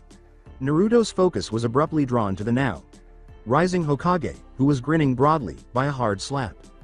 The Hokage tipped a tiny shot glass of sake into her mouth and exclaimed, "We are proud to announce you promoted to the rank of Ninja Chunin." Naruto didn't say anything. With a low bow and a quiet voice, he said, "I am inclined to decline this promotion, Lady Hokage." He left the Godem and her assistant perplexed. A massive explosion rocked the building to its core as Naruto was leaving. He abruptly turned and saw the immediate effects of it, a huge, gaping hole in one of the walls of a nearby corridor that he had just been walking through. He turned slowly and came to the hole as two bodies, including a barely conscious Katetsu, flew out. Naruto looked first at Katetsu and then at the hole. He knelt beside Katetsu's body and stood it up on an intact wall after hearing scuffle noises coming from the hole. "What happened?" the blonde asked, gazing at the hole from which the noises were still coming. Before he passed out, Katetsu could only utter, "Sound, that woman, curse seal." Turning toward the hole, Naruto got to his feet and stepped down, holding its edges. Behind him, 4 Anbu appeared in smoke puffs, and he quickly turned to stop them with a palm outstretched. He raised 2 fingers after waving his palm. The Anbu leader nodded after displaying a nervous expression. Naruto slid down the debris and onto the dry concrete floor after bending slightly and turning toward the hole. The sound of Naruto's footsteps reverberates off the walls in the same direction as the fighting noises. Ahead of him, he moved slowly down the tunnel, creating odd shadows on the walls as he went by in the dim light of the luminescent lamps at the pathway's sides. As he arrived at the end of that section of the tunnel, an Anbu struck the wall ahead of him, causing his neck to twist strangely. As Naruto turned the corner, the noises remained silent. He was met with a somber scene. 3 Anbu were beating on one opponent before being flung aside by a force strong enough to probably kill any ordinary person. To get the subject's attention, Naruto moved into the open. Naruto calmly approached, and the person, if it was a person, appeared stunned. He saw projections on the creature's head that resembled horns on a demon or some other kind of animal. As Naruto moved forward, the creature stepped back and looked around shakily. Naruto raised his hands in question and said, "Why are you afraid?" The creature snarled a little and muttered something before lunging toward Naruto with its hands extended. Naruto froze in place, staring directly into the creature's eyes. It was clearly impacted by his steely glare because of the way it abruptly stopped charging. Naruto took another step forward. "Why are you afraid?" At his voice, the creature flinched, swaying back and forth and letting out a long string of grunts that might or might not be translated. Naruto never wavered or blinked as he maintained his attention on the creatures. "Why?" The creature abruptly collapsed to the ground while holding its face in its hands and making noises that sounded a lot like sobs as Naruto stood just a meter away. It was in tears. After taking a sharp breath, Naruto took a step forward and a step back. After a long moment, he moved forward once more, cautiously. The creature remained motionless this time. It was crying, its tears falling to the ground like raindrops, and it was in complete despair. Suddenly, the creature started to release steam, revealing a young girl who was roughly Naruto's age. She had numerous tattoos, which quickly went away as they started to fade into the area around her neck, leaving her a terrified young woman sitting on the ground and sobbing uncontrollably. From her lips came the reply, "You killed Lord Orochimaru." After giving her a quick glance, Naruto gave a small nod. He knelt in front of her and said, "Yes, I did. Who was he to you?" "He was our father," the girl revealed while sobbing. For what felt like an eternity, Naruto knelt there. He questioned whether Orochimaru had a fatherly side that enabled him to behave differently from how he was characterized. To be more than the malevolent psychopath he was most widely known for. Is it possible that he was not like those around him? Could Konoha be as to the sound in that situation as the sound were to Konoha? A malicious force determined to destroy the well. Being of those in their vicinity? Would he be as devoted to them as Orochimaru was to him in that scenario? Malevolent? Naruto glanced up just enough to notice that the girl had stopped crying. Her knees were now tucked under her arms, and she was staring at him from beneath her long crimson hair. Now what could he do? What else could he do now that he had soothed her? From the tunnel behind them came a loud cry, "What the hell is happening in my building?" The girl gave a little start and flinched in her embrace once more. He had vague memories of this young woman. She had been stubborn, insulting their group's plumper pert while they were fleeing. What was he to have broken her spirit in this way? Tsunade, the fifth, stormed down the tunnel to their position while giving the girl a fierce look. She was about to crush the terrified girl when Naruto moved to block her path. With a strangely emotionless face that showed no signs of weakness, he turned to face Tsunade and said, "I will take full responsibility for this. It is my fault that she was here in the first place, and it is therefore my fault that the lives of these fine ninja were lost." As the Anbu squad and Shizune emerged from the tunnel, Tsunade met his gaze, clearly incensed at the lack of obedience. "Now, you wait right." Naruto abruptly stopped the fifth. Naruto turned around and helped the shocked young woman up, saying, "I will take fullest responsibility for this young lady's actions, and I give my word that you may inflict any punishment intended for her upon me." "What the hell are you?" Tsunade started by waving her finger, but she stopped and turned to Shizune, mouthing a few commands before simply waving the Anbu to Naruto's position. As two Anbu started to escort the girl away, Naruto whispered to her, "Go with them. Don't worry." Even as she was being led away, she continued to stare at him and saw his comforting smile before he vanished around a corner. Naruto turned to face the enraged Hokage. She ended with a frustrated sigh after wildly waving her fist. As they emerged from the tunnel, she finally rubbed her temples and said, "I hope you know what you're doing." "I don't." Naruto scowled a little. Yes, exactly. He didn't. He was unsure of his actions. Nevertheless, it felt so right. "I could ask you a million questions right now, but I don't need the answers and my 4 o'clock is here," she said as she waved him off. As he left the building, he passed Shikamaru and his father. From Naruto's door came 3 knocks. He put down a very interesting book about weapons and their many applications and shook his head. Kunai as refrigerator magnets, katana as kitchen knives, and so on. He approached the door slowly and opened it as Hatake Kakashi's fist started to drop once more. As the said fist slowly withdrew, Naruto arched an eyebrow. "Yes?" the blonde asked, looking directly into Kakashi's eyes. With a whimsical tone, Kakashi asked, "Do I really need a reason to visit my favorite student?" After seeing one of those book-based movies, he had decided to pick it up. There's a catchy song about a rice ball factory and dwarves. Naruto opened his door and let Kakashi in, asking, "Is this about Sasuke?" An opened envelope that had been delivered by Konoha's High Council that morning was on the blonde's table. "Yes, Sakura told me that you'd assaulted him rather violently, and I came by to hear your side of the story." Although he was dimly aware of the question, Naruto had stopped listening after Kakashi had brought up Sakura. Naruto questioned in an odd tone, "Is there truly another side? I have ruthlessly attacked the Uchiha heir, and am likely destined for capital punishment no matter what I do or say. The council has informed me quite clearly of those facts." Naruto spun quickly around. "Am I wrong? Or do they have extra charges to put on my record?" Kakashi started, "Konoha will be fair, you just need to." Haruno Sakura and Yamanaka Ino were among the small group of people gathered outside the window when Naruto said, "No, Konoha will not. Humanity will not. Just name the time of my impending execution and I'll be there." His icy blue eyes were fixed on the window. "You won't be killed, Naruto. This matter, it's so petty, and I'm sure that the Hokage has no power." The rabble outside started chanting and shouting, but Kakashi remained silent. Naruto entered his kitchen slowly and came out a moment later carrying a small platter that had 2 cups and a teapot on it. After filling both cups with tea, he sat down exhausted. Kakashi noted how old Naruto suddenly appeared as he cast a sorrowful glance at his face. He appeared to be burdened with an eon's worth of stress, much more than anyone could have ever guessed. Naruto nodded toward the remaining teacup and said, "Imported from the west, something gray, I believe." Kakashi slowly took a seat, raised the cup, and took a tiny sip. A Hokage who makes decisions without his or her village's agreement is not likely to be able to rule very well. "The third didn't," Kakashi started. Looking around his room, Naruto remarked, "Thank goodness he disregarded it. The third was only allowed to keep me alive because he was forced to make my life miserable." "Really, Kakashi? I didn't know you'd grown so attached to me. Please, don't trouble yourself on my account." He sipped from his mug. Naruto took another sip and said, "All I ask is that the Hokage keep the girl alive." Orochimaru's pupil. The redhead. He abruptly stopped, staring at his teacher. "Oh come now, Kakashi. Why so glum? I'll die, and they'll rejoice." Naruto put his cup back on the tray after taking another sip. "For the greater good, really?" After giving Naruto a pat on the back and promising his support, as well as that of the majority of Konoha's shinobi, Kakashi departed on a somber note. Before long, Naruto found himself alone in his apartment as the rabble outside his window grew louder and louder with civilian supporters of both his execution and the Uchiha. He pondered whether he ought to have taken a different action. Perhaps in mockery of his current state, Naruto let out a little smirk as he looked sadly up at the serene blue sky.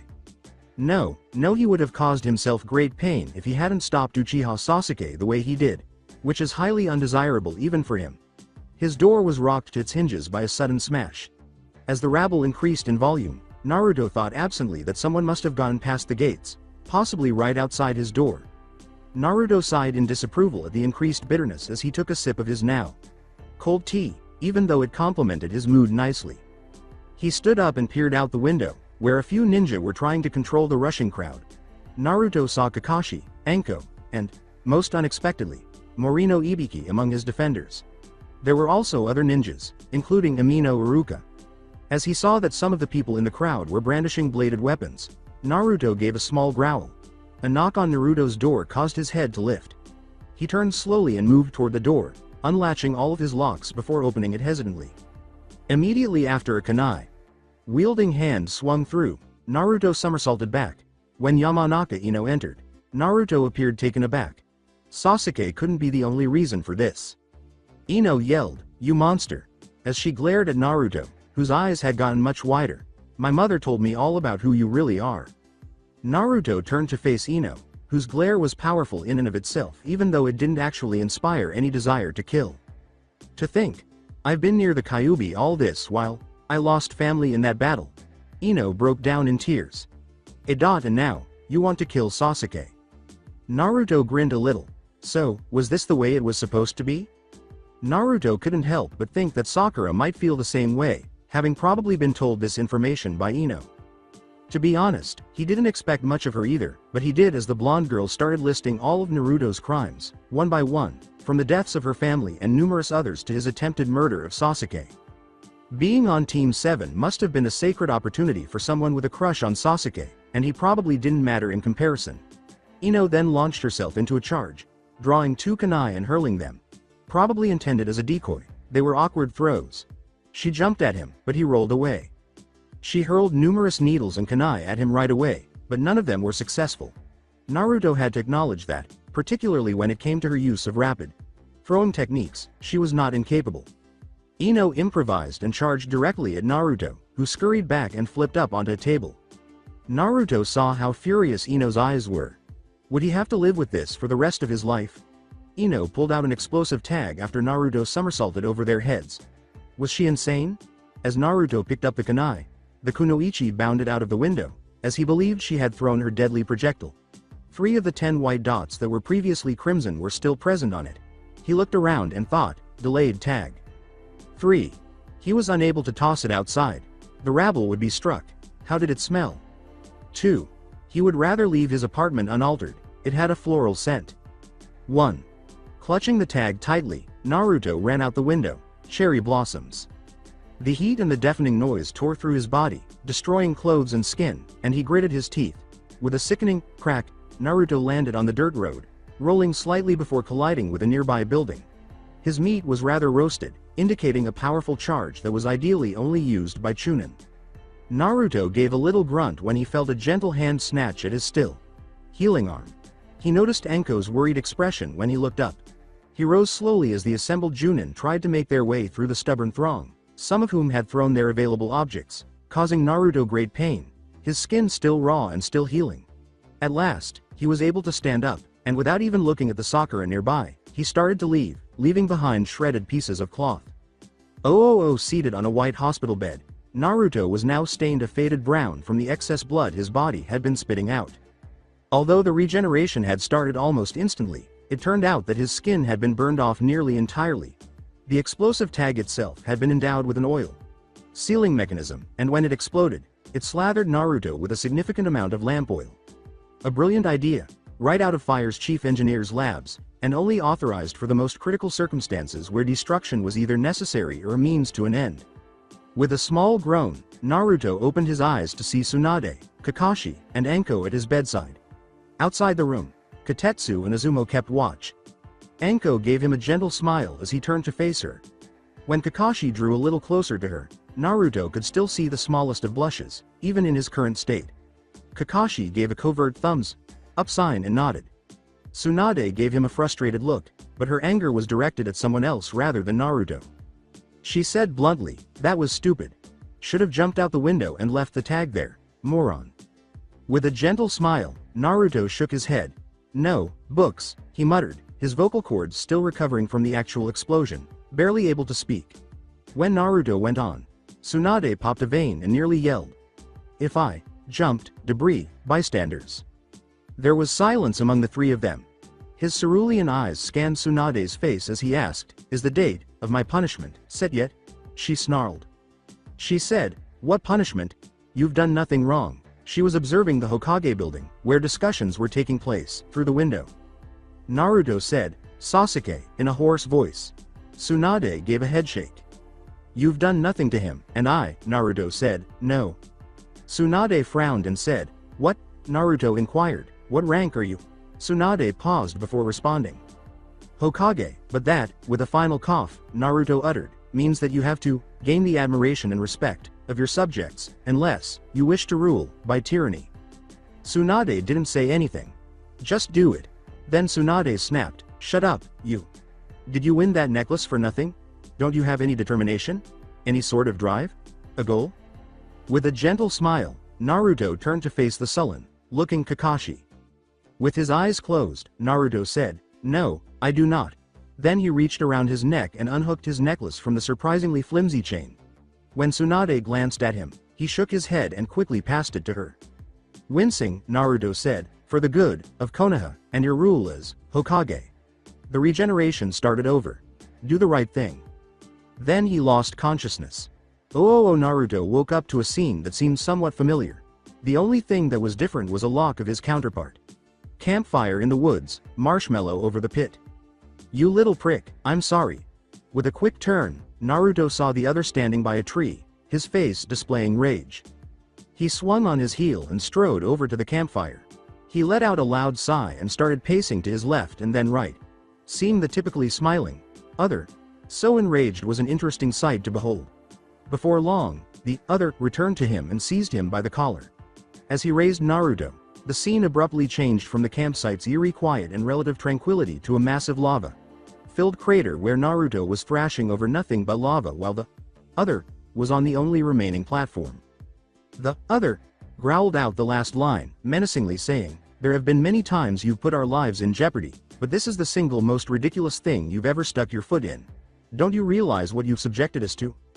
Naruto merely gazed into the other's eyes, which were filled with crimson and amazing murderous intent. With a tone that bordered on desperation, the other yelled, "We're to be subjected to a tribunal of Konoha's civilian elders, you fool." Naruto was thrown into the lava by the snarling other. A second later, Naruto was on a hard wooden chair.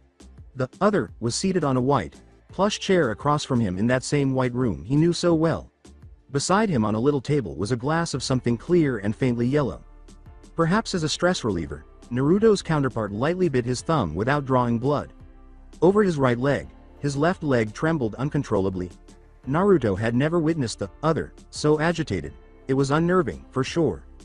The other said, "You should have realized that I'm not going to let us die, fool. If they try to execute us, I will slaughter your beloved village and watch it burn." Naruto was taken aback. Even though such tactics were hypothetical at the time, he hadn't anticipated the other using them. The other said, his face fixed in a grim expression, "And don't think I won't sow it. I want to live, and by heaven and all the stars, I will not hesitate to die trying." "Then what would be the point of?" the other snapped, "At least I would have tried, you little freak. Think of it this way. You'll be hurting the village if you die, either way. You die, they lose a good shinobi. You die, I kill them. You die, stupid wanking villagers win. Lose. Lose situation." Naruto appeared perplexed. "You'd better live, or your village will die, full stop." Naruto let out a sigh. When Naruto woke up, he was reasonably comfortable. He took a moment to examine his arm and saw that the skin had returned. So, that heart.to heart with the other must have taken a long time. Naruto glanced out into the hallway and saw a doctor and several nurses hurrying by. He saw that an Anbu was pursuing them. Typically, Anbu were not tasked with protecting anyone, particularly civilians. Naruto got out of bed and cautiously made his way to the doorway, sticking his head out. By that point, the group had gone around a corner and were no longer visible. After briskly approaching the window and opening it, Naruto saw a tiny taped off area where several sets of footprints could be seen. Run away. Naruto looked at a chair nearby, where his clothes were neatly arranged for him. Whoa. It's disturbing that they knew him so well. Naruto dismissed the thoughts and hurried to the chair to get his clothes. He quickly changed out of his hospital attire and quickly grabbed his two Rasen and heavy swords from a table across from the hospital bed. Then, quickly turning toward the window, he leapt out with a running leap. After landing cleanly by the taped off area, Naruto glanced up and noticed the Hokage in the room above, chatting with a few of her helpers. And then he realized who might have gotten away. Or was kidnapped. His room had been adjacent to Uchiha Sasuke's. The irony of it could have made Naruto laugh. He glanced at the tracks below. Leading off, they halted as they entered the trees. When did this occur? Slowly, Naruto turned around. Around the corner were two Chunin. One shouted, "Uzumaki Naruto," while gesturing with his arm. Naruto had no trouble identifying Katetsu. With a nod, Naruto indicated the tracks. When did this happen? Yesterday night. Uchiha Sasuke escaped from this hospital with the assistance of presumed sound nin and is currently considered a missing nin. Naruto's eyes first widened, then instantly narrowed. Have any attempts been made to recapture him? As his partner looked through his pouch for something, Katetsu remarked, yes. Chunin Nara Shikamaru was accompanied by Akamichi Choji, Hyuga Neji, and Inuzuka Kiba when he left. The Chunin held up a small black scroll and said, Uzumaki Naruto, you have been charged with assault and high treason to Konoha. The penalty of which is death. Naruto glanced first at the Chunin and then at the scroll. However, the Hokage has granted you a pardon if you were able to assist with Uchiha Sasuke's retrieval and the elimination of his abductors. Despite the apathetic expression on his face, Naruto let out a sigh inside of him. The Chunin handed Naruto the scroll and inquired, is that agreeable? Naruto accepted it and started reading. A moment later, he looked up. Attempted elimination of a clan? Katetsu gave a shrug. All right, then. Then he vanished. After Hyuga Neji, Naruto reappeared behind him. A quick, if not clumsy, attempt at a gentle fist accompanied his welcome. When faced with a flying monster rabbit, shuriken, and several thrown kunai, Naruto flipped over and swept past a small branch that he used to swing himself around. Before someone recognized him and yelled, "Stop!" he ducked more shuriken and kunai. According to Shikamaru, the team's leader, Uzumaki Naruto, what are you doing here? Naruto tossed him the black scroll and muttered, no time. We need to catch up to Sasuke. After opening it and reading a few lines, Shikamaru glanced at Naruto, then at his teammates, and finally back at Naruto. The oddly bored looking teenager muttered, drawing a line with his finger in the air, rearguard. After giving a nod, Naruto leapt over Choji. After that, they drove away, but not before a few of the ignorant members gave Naruto odd looks. After a long period of speeding through the forest, Shikamaru turned slightly to face Naruto. Those who had witnessed Naruto in action echoed the boy's question, why can't you teleport to him? Sasuke is probably surrounded by bodyguards and the like. The abductor would not have gone through the hassle of infiltrating Konoha's gates if he had not tasked some skilled individuals with the prize itself. Naruto continued to stare straight ahead. Shikamaru nodded and continued. The first person in line, Neji, abruptly stopped. He started to fall to the ground after tripping over a tree. Hirai shining in the direction of the Hyuga, Naruto swore. Gripping the pale-eyed boy's collar with a quick motion, he teleported back up and threw the body at Shikamaru, who caught it ungracefully and put it down. Naruto hurled 3 marked kunai into the wilderness after kicking off a tree. Then, as the kunai vanished into the leaves, he reappeared. With a tiny, accurate needle launcher fastened to his left arm, a sound nin was waiting there. Using the momentum of his appearance, Naruto swung around and severed the unfortunate sound nin's head after removing his Rasen. He swung his Rasen back and forth among the leaves after landing on the branch the nin had been on. A tiny flurry of needles suddenly pierced the leaves and impaled themselves on a tree trunk behind Naruto. Naruto smirked, threw a few kunai in the general direction of the needle's origin, and vanished. Neji was spread out on a branch close to his teammates when Naruto reappeared. A needle, possibly covered in a paralyzing agent, was securely inserted into the Hyuga's shoulder. Grabbing it tightly, Naruto pulled. hurling the needle into the brush.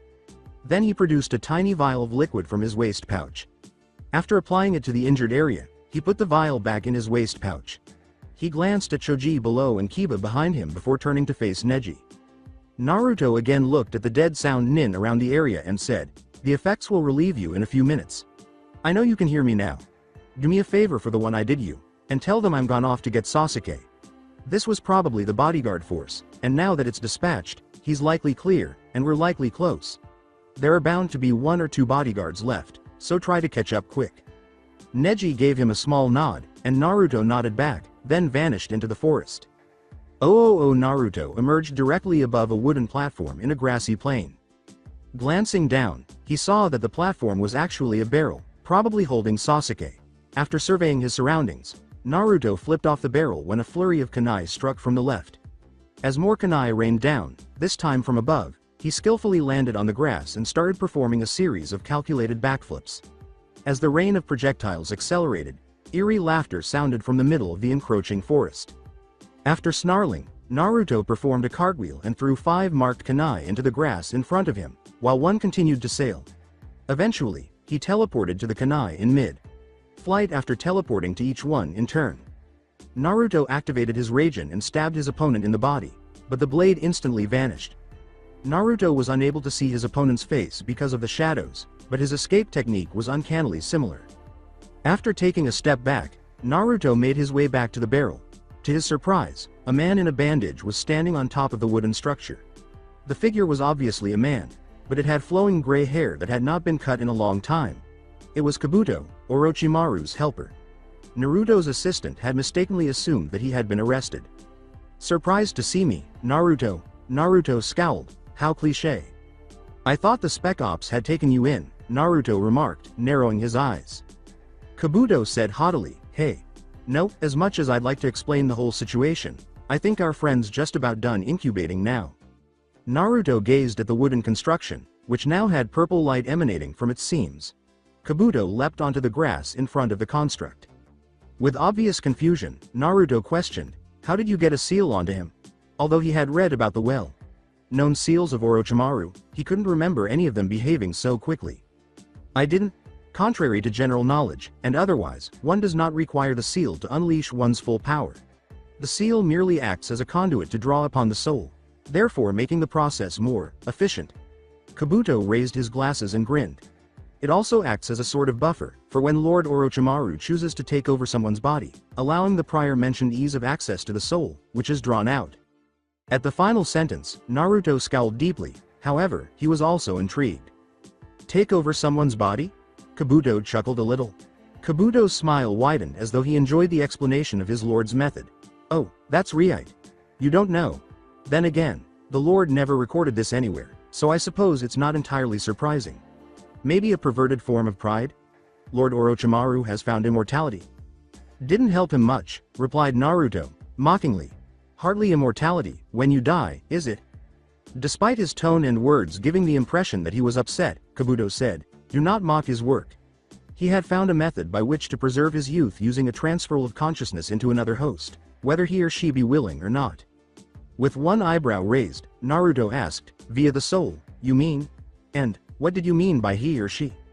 Kabuto shifted apprehensively. "Hypothetical situation." "Right." With his eyes slowly shifting to the wooden construction, Naruto asked, "So you're continuing his work?" With silver hair blowing in the wind, Kabuto declared, "No time for any more chit-chat. Your best friend's coming out of the barrel." The planks holding the wooden structure together started to tremble a little, so he gestured toward it. Naruto's eyes returned to Kabuto, who had vanished by that point. As a hail of needles descended from above, Naruto swore under his breath and leapt into the air. Twisting, he landed close to the forest and started running at it as soon as his feet touched the ground. Naruto was only dimly aware of the tiny explosion behind him, but he recognized it as Sasuke's alleged escape from the barrel and occasionally swung his blade to deflect the numerous projectiles being thrown at him. Naruto bounded into the forest, hurled a tiny sphere into the shadows in front of him, and leapt behind a tree as it exploded. The forest was illuminated as the kunai cluster bomb, which also doubled as a flashbang, completed its task. With his Rasengan activated, Naruto teleported to the farthest one and spun around, only to be thwarted by a blade that was all too familiar. The Kusanagi, Gritting his teeth, Naruto charged at Kabuto, who appeared to be having difficulty. Clearly, he wasn't a front-line combatant, and he wasn't very good at dealing with physical conflict. As the ferocity of said blonde's attacks increased, the bespectacled youth barely held Naruto off. Taking advantage of the situation, Naruto locked blades with Kabuto and forced him out onto the field by using leverage from kicking off a nearby tree. As Naruto entered a drop roll, Kabuto faltered a little and came up to try a slash, but it was blocked. Evidently frustrated, Kabuto turned and ran away, followed closely by Naruto, who had since taken out some marked kunai and started tossing them. Naruto was suddenly hurtling away from a smiling Kabuto in a blur of black. Naruto stood up to observe his new, albeit not entirely unexpected, opponent after crashing loudly into a tree that instantly collapsed. Naturally, that opponent was of an odd indigo color and had hand-shaped wings on his back. With a slightly crazy gleam in his eye, the newcomer said, "Let's settle things here, shall we? This has been long overdue, and you did promise me a rematch." Taking out his second Rasen, Naruto said, "Yes, I did." Kabuto grinned. Sasuke. The blade of yellow coursed out of Naruto's Rasen with a faint hum, and he held it in the already active one guard, halting for a second before charging forward to confront his adversaries. To his dismay, Naruto saw that Sasuke had used his Sharingan. Kabuto and Sasuke jumped to the left and right, respectively, and dispersed with a running stab. Naruto bounded off the ground and made his way toward Kabuto. Naruto vanished with a tiny swipe that Kabuto avoided, emerging right behind a fleeing Sasuke. Naruto struck Sasuke on one of his wings with a downward slash while his arms were raised in a helmet breaker stance. When a piece of Sasuke's wing fell off, he screamed in pain and stumbled to his knees as electricity shot through his body. After landing skillfully on the grass with his blades ready to strike, Naruto abruptly spun around and swung his blade in a broad arc to dissuade the now advancing Kabuto. Naruto felt a very powerful hand suddenly grab hold of the back of his neck and squeeze, trying to break his spinal cord, causing him to choke a little. Naruto vanished and then resurfaced behind Sasuke, who was now ready for it and whirled around wildly, slamming Naruto hard into a tree that instantly fell over. Instantly looking up, Naruto rushed forward, avoiding needles as fast as Kabuto threw them. With his back to the sun, Sasuke leapt into the air. Naruto looked up rapidly, squinting as the sunlight struck his eyes, demonstrating that his wing had clearly recovered. Naruto cursed and rolled to his side, just missing the airborne Sasuke's dive. Bomb! 2 needles got stuck in his left arm as he rolled to his feet. Naruto cursed, snatched them up, and tore them out, observing with irritation that the area where the wounds had become numb. As Sasuke prepared another dive, bomb! A grinning Kabuto approached the blonde slowly. Naruto started to perspire from the poison and fumbled in his pouch. As Kabuto watched, clearly annoyed that his poison had been stopped, Naruto finally got what he wanted and inserted the syringe into his arm, allowing the faintly blue liquid to seep into his bloodstream.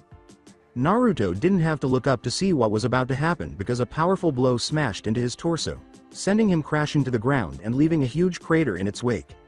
As the force persisted and pushed him across the field and into the dirt, Naruto snarled.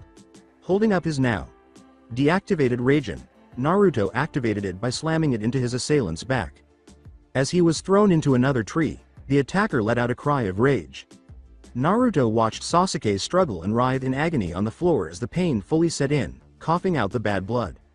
On the opposite side of the field stood Kabuto. Kabuto mumbled and spat out a series of fireballs the size of his torso after slapping his palms together and performing a brief series of seals. With a vague flinch, Naruto ducked away from the fast-firing volley of fireballs, which continued to be fierce. As the flaming spheres struck, the unfortunate boy continued to scream as he raised the still writhing Uchiha's body and held it in front of him with a quick Hiraishin back to Sasuke. The barrage stopped, and Naruto tossed the Uchiha aside with a small smile. He would be safe thanks to his amazing regeneration, but the pain. With both Rasen at his sides, Naruto charged forward. Kabuto took a small kunai from the Kusanagi, possibly to add to his blade, and held it lightly.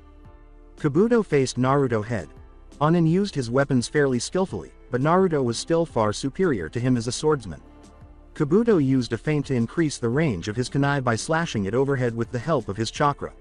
Naruto took a step back, barely avoiding the chakra inlay that was nearly visible. When Kabuto saw his opportunity, He pushed the Kusanagi forward, but one of Naruto's Raijin slapped it away. With a flick of his right Raijin, Naruto sliced Kabuto's arm, slicing his accessory cephalic vein and causing blood to splash out. As Kabuto fell back, nursing his right arm and trying to stop the blood flow with his medical jutsu, the Kusanagi fell to the ground. As Naruto moved in to deliver the final blow, Kabuto stepped back slowly and muttered a curse. A shout from behind said, "Habitaku Chidori," and urged Naruto to dodge. But as Naruto's body erupted in excruciating pain, it was too little, too late. Sasuke's hand, covered in electricity, was reaching out from his waist when the blonde looked down. With possibly unwarranted curiosity, he observed that the lightning had changed from blue to black, a sign of Sasuke's altered chakra. With a grunt, Naruto tried to pull away, but Kabuto grabbed him by the shoulder and impaled him on the Kusanagi with a swift motion. As Naruto slouched, his spine jarred from the Chidori's entrance. Sasuke's voice called out from behind him, "You almost hit me, you twit." Kabuto and Sasuke swiftly withdrew their arms, leaving Naruto sprawled on the ground with blood gushing from his open wounds. Trying to ignore the pain, Naruto moved his right arm in an effort to execute a Gogyo Kaien. Abruptly, he discovered that his fingers had vanished. He looked up, growling in frustration, and saw a smiling Kabuto. Naruto could feel his spine gradually healing, but it was likely that they would cut off his head before it was completely healed. A recognizable voice said, "Don't fucking die, you little earwax. Get past your bloody stigmas and fight." Two bright eyes. Kabuto kicked Naruto in the stomach, causing him to growl a little. When he looked up, he saw Sasuke, who had a crazy smile on his face. Kabuto was likewise quite amused, kicking and kicking and kicking and, well, essentially oblivious to Naruto's left hand's quick movements. Actually, only after he said it did they notice. Kaden, Karyudan no Jutsu. After a brief period of silence, a massive serpentine shape materialized around Naruto's body, burning the grass and scorching the ground. With a powerful roar, the flame dragon roared back up and spat out a series of fireballs the size of Gukakyu, which caused massive explosions wherever they landed. Sasuke and Kabuto split up and leapt over the grass, minimizing where they couldn't and dodging where they could. Kabuto appeared shocked by this unexpected development. Yes, it was ridiculous. To be able to use one-handed seals to create a Ryuden technique. With the dragon's coils protecting him, Naruto laid his left hand on his back, where the large hole was, and started to mend the wound with a flash of green.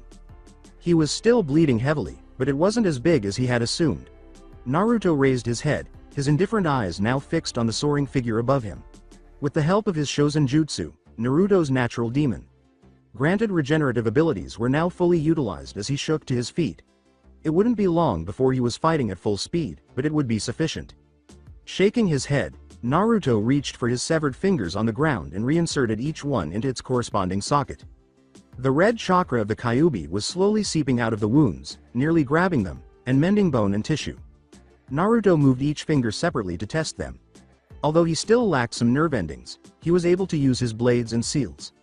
Sasuke's winged form burst through the flame, dispelling the dragon as Naruto ducked aside. Naruto looked up, his eyes shining with madness, and saw Sasuke scratching at the ground. Kabuto performed a long series of seals while standing motionless behind him, then put his palms on the ground.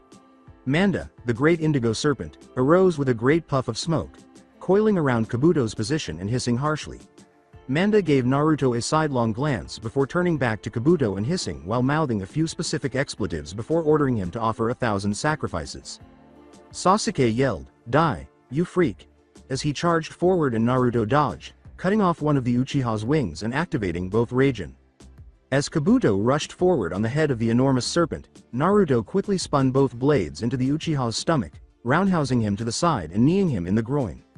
The dust from Manda's charge settled to the side, where Naruto managed to dodge just in time. Naruto unclasped his gauntlet and recovered swiftly. Manda was coiled up again in a moment. He bounced up like a compressed spring, determined to flatten the small, by comparison, blonde. Naruto drew blood across the ornate tattoo while Manda's shadow loomed and he heard Kabuto yelling. Naruto smiled before vanishing. After one of his kunai struck a tree in the forest, Naruto reappeared. Any birds that had not yet fled in terror as the trees trembled from the tremendous explosion brought on by Manda's return to the ground. With a sigh, Naruto put his hands on the ground. He refused to give Horus a call. There was no right or wrong in this situation. Horus was not likely to comply, since this was a mission. Kachiyose no Jutsu. An enormous hawk emerged from the forest, bringing down trees as it went, and a huge cloud of smoke burst forth. It was flying, circling the hissing Manda with a flap of its great wings. The great hawk swooped in, avoiding the numerous fireballs that Kabuto was now launching, after Naruto mouthed his commands to it. The enormous hawk's wings spread, and it swooped up as its massive talons tore across Manda's back, causing cries of pain and annoyance. Once more, the great hawk swooped into the air, minimizing where he couldn't and dodging where it could. Perhaps as a result of his enormous chakra reserves, Kabuto appeared to be shooting fireballs incessantly. The hawk said in a quiet but authoritative voice, "I cannot take this barrage for long. Then we'll have to finish this fast. Swoop in one more time, and..." The hawk screamed in comprehension and charged in again, taking a few fireballs but not feeling the impact. This time, Naruto leapt off, drawing and using both of his blades as the hawk got closer to the enormous serpent. Swinging both Raijin in broad arcs, he exclaimed, "Tenken! Hyakuhei no Kuchikukan!" before repeating in the opposite directions. Just as the great serpent started to slide off, Kabuto leapt off its head and, at Naruto's command, burst into flame. In order to deflect Naruto's blows, Kabuto rolled and fell to the ground, holding up his Kusanagi. As his blades span with him, Naruto flipped in midair, spinning a little. He exclaimed, "Tenken! Tokiano-kuni no Hoko!" as his blades caught fire and made a huge explosion when they made contact with Kabuto's Kusanagi. Kabuto stumbled as he tried to get better, looking up as Naruto started to move closer. Kabuto growled and started to run. After taking note of the hand seals he had started, Naruto started his own. Kabuto soon came to a halt and pivoted. A gray-haired sound called out, "Doden! Doryuden!" as a column of earth rose up out of the ground and took the shape of a dragon. As Naruto finished his own set of seals, the dragon charged at him and opened its jaws. Naruto yelled, "Raiden! Raiko!" as a blue lightning arc shot out of his finger. The dragon exploded from the inside out when the lightning bolt struck its mouth. As the explosion's dust settled, Naruto watched. Kabuto's voice broke through the settling dust abruptly. "Doden! Sanryu Bakuhatsu!" Naruto's eyes grew wide as three stone dragons lunged toward him from the dust, their mouths full of red pearls. In order to avoid Kabuto's semi-intelligent missiles, Naruto instantly started to run backwards and flip where he could. Naruto leapt to a spot beneath the dragons, where he vanished and then reappeared. Before they could react, Naruto formed a Rasengan and pushed it into one of the dragons' necks. The neck's owner collapsed due to the resulting damage, resulting in a spectacular explosion where it landed. Noticing the cause of their fallen comrade's death, the other two charged directly at Naruto, who had to jump high into the air to avoid them, so he had to move fast. Naruto was abruptly grabbed by the head by a hand. Naruto snarled in frustration, seized his attacker's wrist, and after identifying who it was, teleported behind him and kicked him viciously in the side. One of the dragons struck Sasuke in the side as he fell, but not hard enough for it to explode. Kabuto started to form seals and dashed across the grass at full speed, and Naruto was dimly aware that he was charging at him. "Doden! Doryuheki!" Naruto exclaimed, jumping forward and backward and spitting out a glob of earth that, when it touched the ground, exploded upward in an extraordinarily large pillar of earth that dwarfed the trees. Unable to alter their course, the two surviving dragons exploded on the massive stone wall in a comparatively innocuous manner. As he sprang aside to avoid Sasuke, Naruto glared around. Kabuto swung his blade clumsily as he charged at him from behind. When Naruto got to the ground, he stumbled. After Kabuto pressed the Kusanagi into his back, he recoiled as it burst from his abdomen. With a sigh, Naruto grabbed the edge of the blade and held on tight while Kabuto fumbled for it. With a grunt, Naruto twisted to the side and placed the dormant Raijin on Kabuto's head. Kabuto quickly leapt back, dropping the Kusanagi in the process. He started a fresh batch of seals, but abruptly stopped due to a growing shadow above. Naruto's summoned hawk swooped down with a great screech, its great talons aimed directly at Kabuto. Kabuto would later come to regret unleashing his prepared jutsu on the hawk. The young man with gray hair yelled, "Suiden! Tepodama!" and threw a huge globule of water into the air. Despite being on its way to strike the hawk, it was never successful because the hawk summoned and burst into a cloud of smoke. Something hard and cold was placed on the side of Kabuto's head as he frantically looked around. He was unable to flee as a strong grip tightened around his neck. Kabuto angrily screamed, No, no, don't, in an attempt to break free from Naruto's vice. Like hold and his impending demise.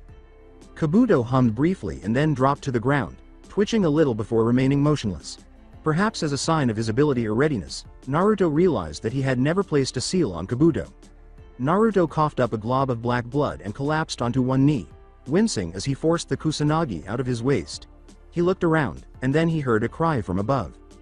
The winged Uchiha roared, Naruto oh, as he descended from above, his demonic black Chidori extending like a spear. After taking a step forward, Naruto swung around and smashed his second Rasen into the oncoming attack. A tremendous burst of light caused cracks to slowly spread across the Rasen, shattering it because its chakra dispelling ability could not withstand such a powerful attack. Even though his lost wing was quickly growing back, Naruto dropped the remaining handle and charged a Rasengan up, grinding it into Sasuke's remaining wing. With a shout of fury, Sasuke kicked Naruto's knee, causing him to buckle, both of his wings rendered useless. Naruto snarled and delivered a blow, but Sasuke easily sidestepped it. After realizing what had happened, Naruto squinted and jumped back. With his now 3 Tomo Sharingan, Sasuke gazed directly at him, his smile widening. Sasuke yelled, Kaden! Gukakyu no Jutsu! As a massive ball of fire shot out of his mouth. With his Rasen activated, Naruto leapt forward and dodged aside, his left pants leg slightly singed. Naruto hurled a swift but ineffective attack, asking, do you know the story of the 4th Hokage and Uchiha Benimaru? Sasuke dodged every blow. With Naruto avoiding or thwarting his attacks, Sasuke exclaimed, what the hell are you talking for, Blondie? I don't want to talk, I want you to die. As he deftly dodged Sasuke's blows and struck back with his own, Naruto declared, the 4th was challenged for leadership of Konoha in a council sanctioned match by the Uchiha clan's champion, Benimaru. They met in the Forest of Death to settle it. Naruto backflipped, deactivating his Rasen and putting it back in its holster as Sasuke yelled, I don't like where this is going, Blondie. Shut up and die. Instead. Underestimating me, are you? Well, fuck you to hell. After adopting his signature pose, Naruto grabbed Sasuke's right wrist and delivered a forceful palm strike to his elbow. With a snarl of rage, Sasuke leapt at Naruto once more and swiped at him with his long claws. After slapping the attempts off with his own wrist, Naruto stepped forward and kicked Sasuke's left ankle, causing him to stagger, then pushed his elbow back, forcing him back onto his rear with a rib-cracking impact. Naruto reactivated his blade and held it to Sasuke's neck, saying, the 4th defeated the Uchiha not by the ruthless use of his Hiraishin, but by placing him in situations even the Sharingan would be hard-pressed to allow him a way out. Wincing at the shock, Sasuke snarled and swatted the blade away. Perhaps in an attempt to escape, he pushed off the ground and flew into the air with his wings fully regenerated. When Naruto completed his seals, he was around 20 meters above the ground. He yelled, Raiden! Raiko! As the well-known lightning arc blasted out of his fingers and struck Sasuke in the back. The Uchiha continued to fly, only slightly winded from the blast, demonstrating that this was clearly insufficient.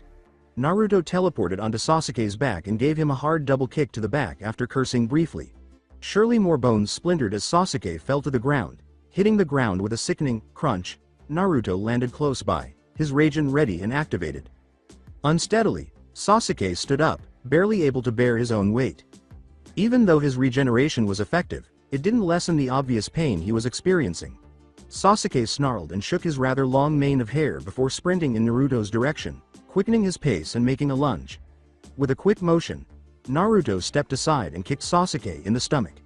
The Uchiha staggered a little and appeared to turn away, confronting Naruto, who was standing in a prepared position with his Rasen activated and ready. The smile on Sasuke's face said, we could go on forever. As Naruto deactivated his Rasen and put it in its holster, his smile swiftly turned to a frown. What the hell are you? Kanashibari no Jutsu. A voice behind him explained. Still wearing a look of shock, Sasuke collapsed to the ground. Behind him stood an Anbu in a white coat. Soon after, 2 Anbu with black coats flanked him. The white coat removed his mask and gave Naruto a direct look. As one team, which seemed to come out of nowhere, picked up Kabuto's body, he and his colleagues said, good job, Naruto. Soon after, a few medic nin wandered out of the forest, but they had little to do. The strange hue of Sasuke's skin quickly vanished, as did his wings. Naruto, who had been watching Sasuke's form for some time, said, "Not that good, Yamato. I've got to learn that technique." Yamato chuckled. Twiddling with a pen, the fifth Hokage sat in her chair. There were faint veins on her temples and forehead. It's clear that she was under a lot of stress. She was furious with the three individuals in front of her. Two of them were vying for the death penalty and were members of Konoha's civilian council. Not in its entirety, of course. Only for Naruto. Good luck, boy. In order to condemn the individual who had brought the Uchiha back to Konoha, they had indeed woken her up at 7 in the morning. Naruto himself was standing outside the door, peering through a narrow opening. Two Enbu were by his side, instructed to take him there as soon as he got back. Even his recovery of Sasuke did not, as he had anticipated, guarantee that the death penalty would be abolished. As the argument continued inside the fifth's office, all he could do was sigh. One elderly woman exclaimed, "The Kyuubi vessel is obviously a threat to our community," and made wildly erratic arm gestures, seemingly to convey the size of the nine-tailed foxes. Another, an elderly man in his late 70s, added, "Yes, yes. It should be eliminated before it is allowed to break free."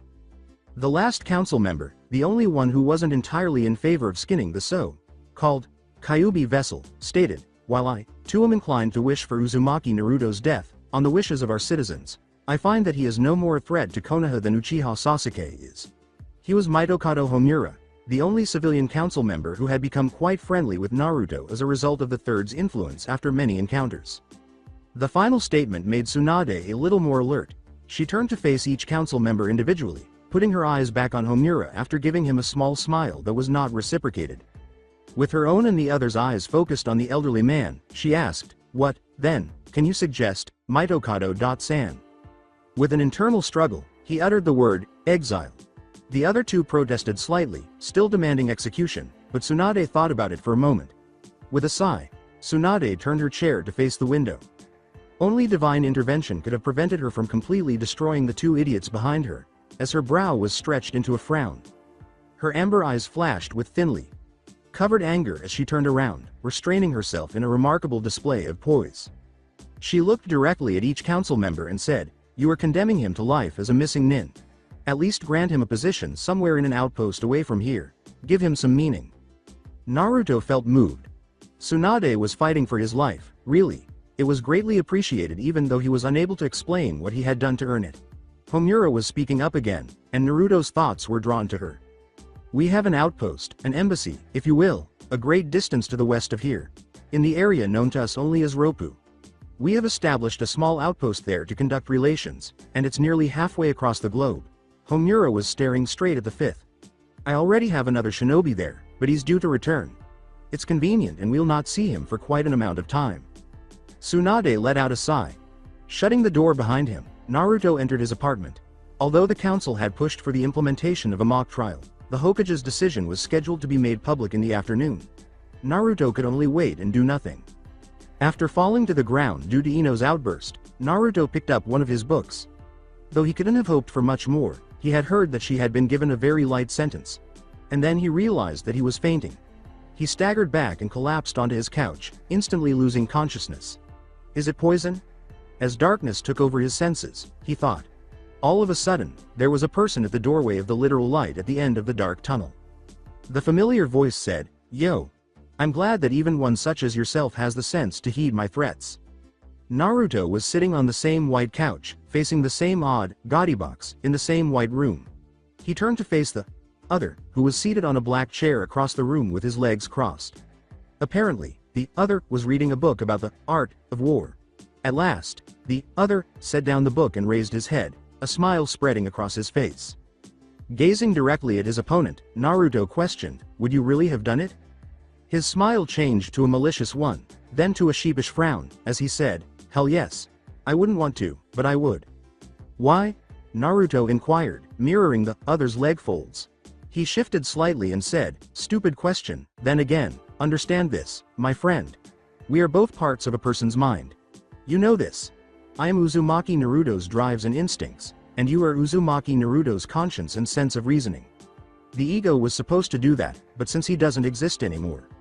Naruto fixed his unwavering gaze on his opponent, who was sipping the same bubbly brown liquid he had seen during their earlier encounters.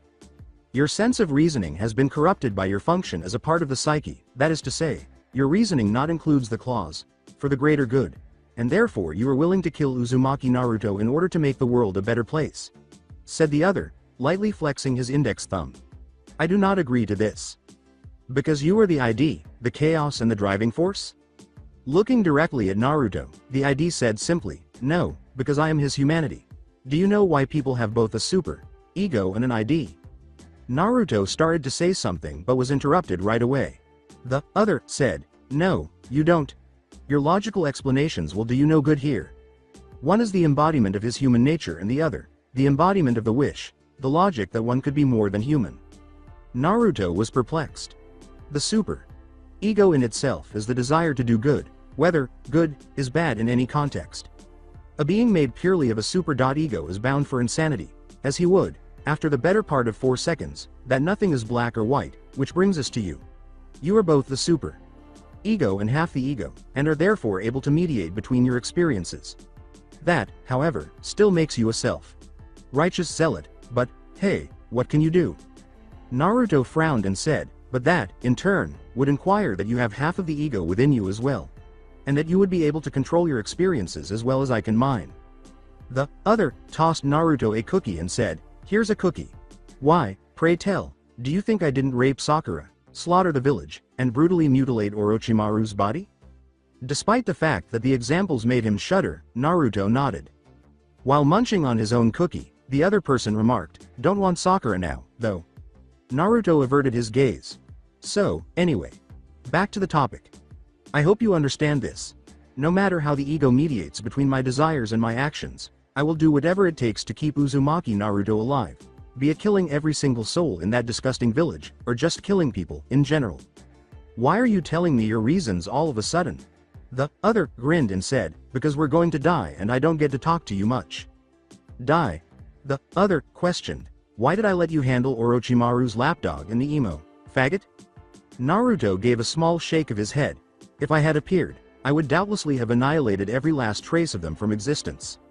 And have killed the Uchiha boy, dooming us to death anyway, or, well, the death of your village," laughed he. "But there is another reason. When one is exposed to the Kyuubi's soul rending chakra for too long, one's body is affected." "How?" your face asks. "Well, firstly, healing factors don't come cheap. Every wound that heals especially fast will age your internal systems by 12 hours. Now, think about it. The Kyuubi, its flaming chakra surrounding you, would cause third-degree burns at a very, very regular basis. Something along the lines of, 300 per 2 minutes. Naruto nearly got up from his chair. Shocking, isn't it? You might be wondering why I'm acting so peaceful immediately after saying that we're going to die. That's because this is inevitable. We suffer from what is known as type 3 non-genetic progeria. While it will not continue without stimulus, further use of the Kyuubi's chakra will likely accelerate it, and therefore kill us. I hadn't foreseen the side effects. Our internal organs are currently functioning like those of a 50-year-old's. We will die young, I'm afraid. But the burns alone cannot cause such aging. You were correct. What, pray tell, did you think happens to all the rakery and chidori and stabbings and cutting off of fingers?" Naruto scowled. "Nothing we can do." Silence fell. "What did you see when the 2 red eyes appeared?" Perhaps still struggling to understand that his death was inevitable, Naruto looked up. A young boy surrounded by adults who were pelting him with stones. He was wearing a white shirt, though there was a lot of blood on it. Naruto was attempting to recall. Then he turned to face his opponent. Who was that child? Why was he being attacked and what does he have to do with me? With simplicity, the other said, "That was Uzumaki Naruto, moron." Naruto scowled. Then why wasn't I seeing through his eyes? The other sipped his drink and said, "Because we were both facets. Nothing solid, just ideologies. Forget it. Your time here is over." "Wait, tell me about." His eyes snapped open, and Naruto leapt from the chair, only to fall back when he realized the other was gone. With a sigh, he leaned back on the couch and held up his hand to examine it. Naruto was not unfamiliar with the idea of death. In fact, he had come dangerously close to it many times. However, this sentence was confirmed, and a counter on his head indicated how much time he had left. The other was resigned to his fate, despite his desire and enjoyment of life. The absence of hope was heartbreaking in and of itself. Even on this hot day, Naruto's extremities felt oddly cold as he sat in his seat. As he thought about his predicament, all he could do was stare into emptiness. The only thing he could seem to concentrate on was a strong sensation in the pit of his stomach. It had been a long time since he had encountered anything like it. It was anxiety, even nervousness, a sensation that was so common when he was younger but now so unbelievable. A rapping of knuckles at the door caused Naruto's head to jerk a little, and he walked to accept it while still feeling a little chilly. At the doorway, a solemn-looking Kakashi said, "Naruto, the Hokage wants to see you." With a numb nod, Naruto followed him out, bracing himself and shutting the door behind him. In silence, the two strolled down the empty lane, negotiating Konoha's curves rather easily. As their most feared enemy drew closer, the merchants who had just been merry hawking their wares in the business district fell completely silent. The assembled crowd started mumbling, and some of them publicly expressed their apparent dislike for him by using profanity and other offensive language. A young man exclaimed, "Kakashi, kill him," and was instantly supported by a chorus of applause. Naruto had previously avoided densely populated areas in favor of a rather remote store close to his home, where he had developed a somewhat cordial relationship with the proprietor. To be honest, Naruto was not shocked by the animosity displayed by the villagers, but he secretly hoped for something better, possibly a glimpse of true humanity among these masses. A hope that has since been all but dashed. Naruto endured the looks and taunts as they made their way through the packed marketplace. He had been wondering why Kakashi had insisted on traveling such a congested route, but he had a general notion of what Kakashi was doing, and even though he didn't think it was appropriate, it might have been advantageous if it had succeeded. They soon arrived at the Hokage building in the town center. A group of Chunin stood guard at its door, keeping the throngs of enemies at bay. Many were chanting rather catchy slogans like, "Die, demon, die," while brandishing banners. Or, "Don't you dare breathe our air." Naruto was led by Kakashi into the Hokage building, where the closed doors offered some respite from the cacophony. Kakashi pointed to an elaborate wooden door down the hallway and said, "Just hope for the best, Naruto." Naruto turned, grinned, and bowed. He did his best to put those who were worried to rest, even in his current circumstances. "It has been my honor, Sensei." Naruto shook hands firmly, then made his way to the door, pushed it open, and went to judgment. Almost every corner of the room was covered in shadows. It was the height of evil, even though that was not its intention, with its blinds drawn and the lights out. No, even though the room was only meant for the most serious offenders, it had been designed for the meting out of justice and repercussion. At the end of the room was a magnificent desk where the fifth sat. The fact that it was on an elevated platform only made it worse. His prosecutors and, less likely, his defenders would be seated in a raised box to his left. With a somewhat strained voice, Tsunade said, "Good afternoon, Naruto. The council has deliberated and will now announce the results of your trial." After giving a small nod, Naruto turned to face the council, which was seated with Homura at its head, at Tsunade's signal. Naruto recognized the elderly woman's silhouette as that of Utatane Kaharu, a former classmate of the third. She had adamantly refused to associate with Naruto, unlike Homura, presumably due to her grandson getting lost in the Kyuubi's attack. In every circumstance where Naruto's name came up, she and her other associate, the other elderly man, had been adamantly ruling against him. Homura picked up a piece of paper and said, "The Civilian Council of the Hidden Village of Fire has filed the following charges against you. Uzumaki Naruto. Assault on a fellow shinobi of the same allegiance. Assault on the remaining heir of a clan, classified as the elimination of a clan, murder, high treason and various offenses against Konoha's laws." Homura put the paper down and looked up, clearly doing his best not to crumple it. "How do you plead?" Naruto glanced up, then back at Tsunade. Naruto cried out without hesitation, "I plead innocence." Kaharu screamed, "Do not lie, scum!" as she stood up, her face partially exposed in the low light. "You assaulted Uchiha Sasuke and attempted to take his life." Looking directly at his accuser, Naruto said, "Only in self-defense, my lady. Uchiha Sasuke, in a fit of rage, attacked me prior to my retaliation." With a voice full of hate, Kaharu snarled, "Have you any proof or are you simply lying as your kin do so well?" Naruto bowed his head and she smiled. Naruto looked at her once more and said, "Only the truth of my words, my lady. I cannot give you any more proof than what I say. To that end, I place in your hands my fate." He had considered asking Sakura to the stand, but for apparent reasons, it had left as soon as it appeared. The old woman, with strength beyond her years and rage beyond understanding, exclaimed, "Your fate, had it been decided by me, would have been nothing worse than death." Homura got up and sat her down, having a stern conversation with her. Soon, Homura was on his feet once more, sighing as he went. No proof has been put forth by the defendant, but it has been established that he did, indeed, assault the Uchiha. Therefore, Uzumaki Naruto is guilty for the charge of assault. The charge of attempted elimination of a clan, by the assassination or elimination of its final remaining heir, is also tied to the charges of murder and high treason. Homura said as he raised his glasses. How do you plead? Naruto said, I am innocent. Despite Koharu's vicious attack and the ensuing verdict, his demeanor and voice remained dignified. The other Homura yelled, you have already been proven guilty, and of lying to us. Just accept your death with honor. I will disgrace this court if I am slain on false charges. On the event, one will note that, while in possession of my full arsenal of weapons, I did not attempt to, in any way, kill Uchiha Sasuke.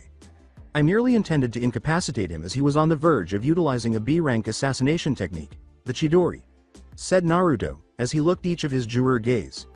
Additionally, as you would have heartily ignored, the Uchiha clan has one additional scion, Uchiha Itachi. Therefore, I request that charge be voided. Koharu started, Uchiha Itachi is a missing nin, and is therefore. To her dismay, Naruto looked her in the eye and said, still a scion of the Uchiha clan. Both Homura and the fifth appeared pleased. Homura grinned briefly before scowling once more as his two colleagues started to scream, the charges of high treason and attempted elimination of a clan are hereby voided. He silenced them with a single glance. While you have provided substantial evidence for your innocence in terms of attempted murder, it cannot be doubted that you have presented no proof whatsoever to clear your assault charges. The smugness emanating from the other two was almost visible to Naruto. We of the council have already predetermined your fate. This trial did prove to clarify some things and clear you entirely of the death penalty, Homura said as he looked at Naruto. We have decided to grant you the compulsory title of Konoha Special Chunin, as well as a posting near the capital of Roppu, Naladan. Naruto gave a small nod.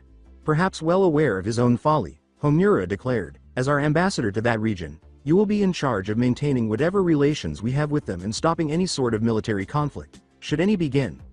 Roppu had yet to formally recognize their presence, much less establish diplomatic relations, or anything diplomatic, really. You will be posted there for an indefinite amount of time, unless Konoha is in dire need of you. One more nod. In that case, you are dismissed. You will have 2 weeks to plan your departure. Softly, Naruto interrupted, I need 1 day. Today, to be exact. I can leave in the morning. I will need a map and supplies, so can I expect at least that? Yes, adequate supplies and 4 different maps of the areas you will be passing through will be allowed for use. You are to go to a port town in the southern part of the Fire Country. From there, the current ambassador, who has just returned, and is staying there in anticipation of your arrival, will guide you to the ships and inform you of Roppu's customs. Homura hesitated. The old man paused once more and said, you are dismissed, Uzumaki Naruto. One more thing. Naruto turned and gave him a look. With a sidelong glance at the Hokage, Homura said, it has been asked that the girl from the Sound Country be taken with you. She seems to be asking for you, and we would deem it fitting if you would take her along. Is that agreeable? With a small smile, Naruto said, yes, thank you. He vanished through the doorway, bowing slightly to Tsunade and Homura. Sorting through his many articles of clothing, Naruto opened his cupboard and realized that he could theoretically fit them all in a single bag.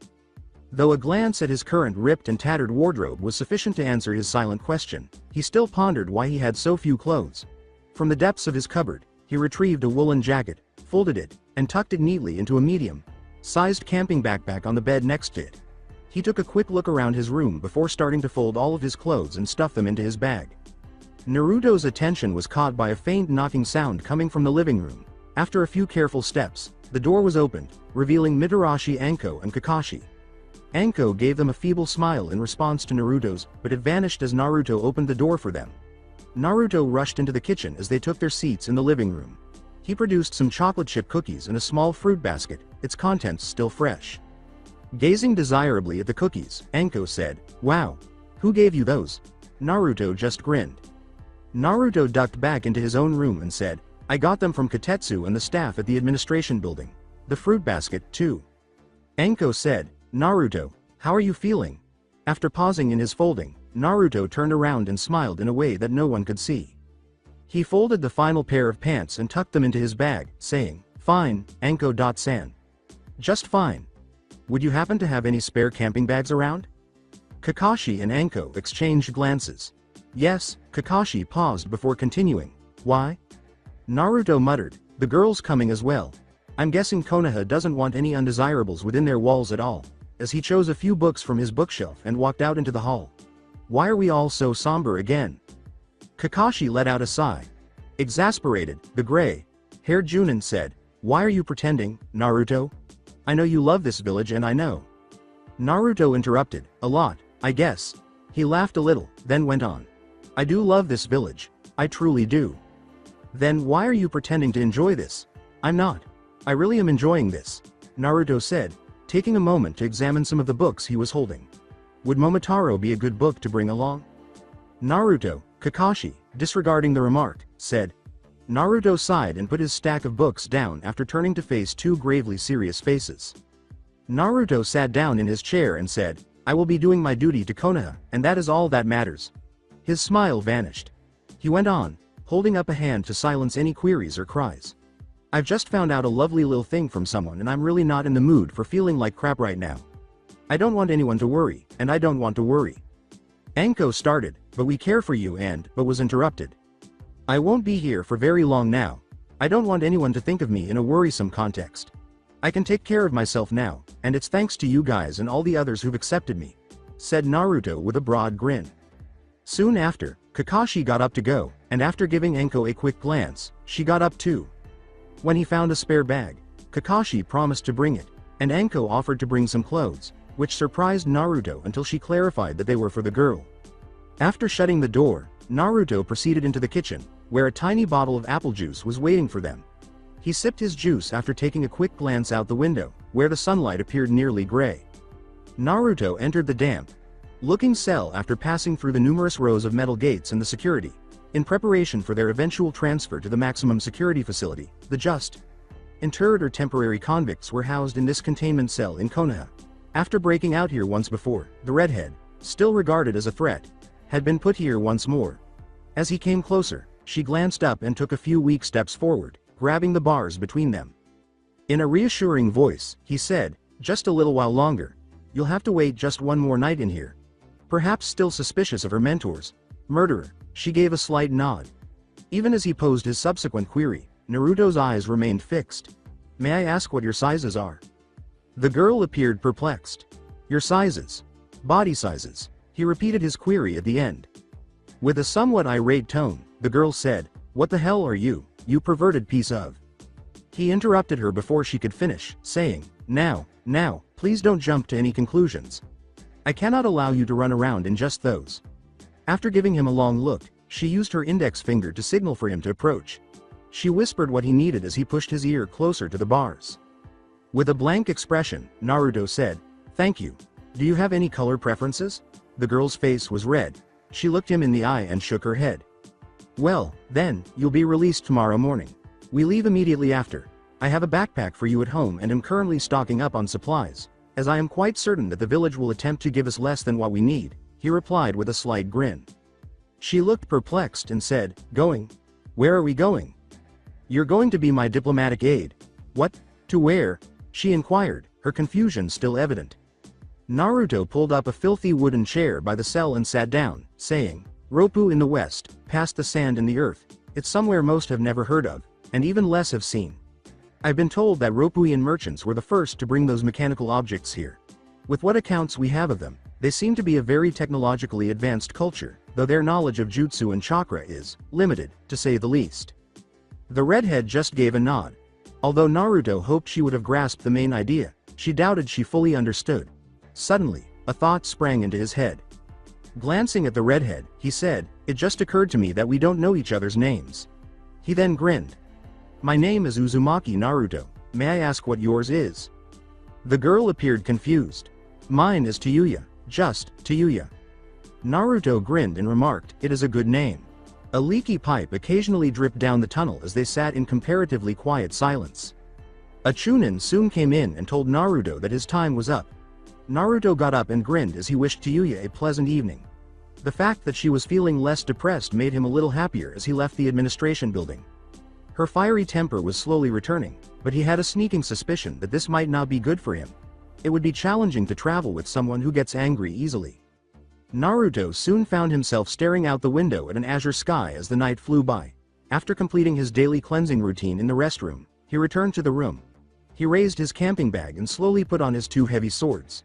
He had told Tsunade that he wanted to give his furniture to the government and that he had decided to anonymously donate his extensive book collection to the village library.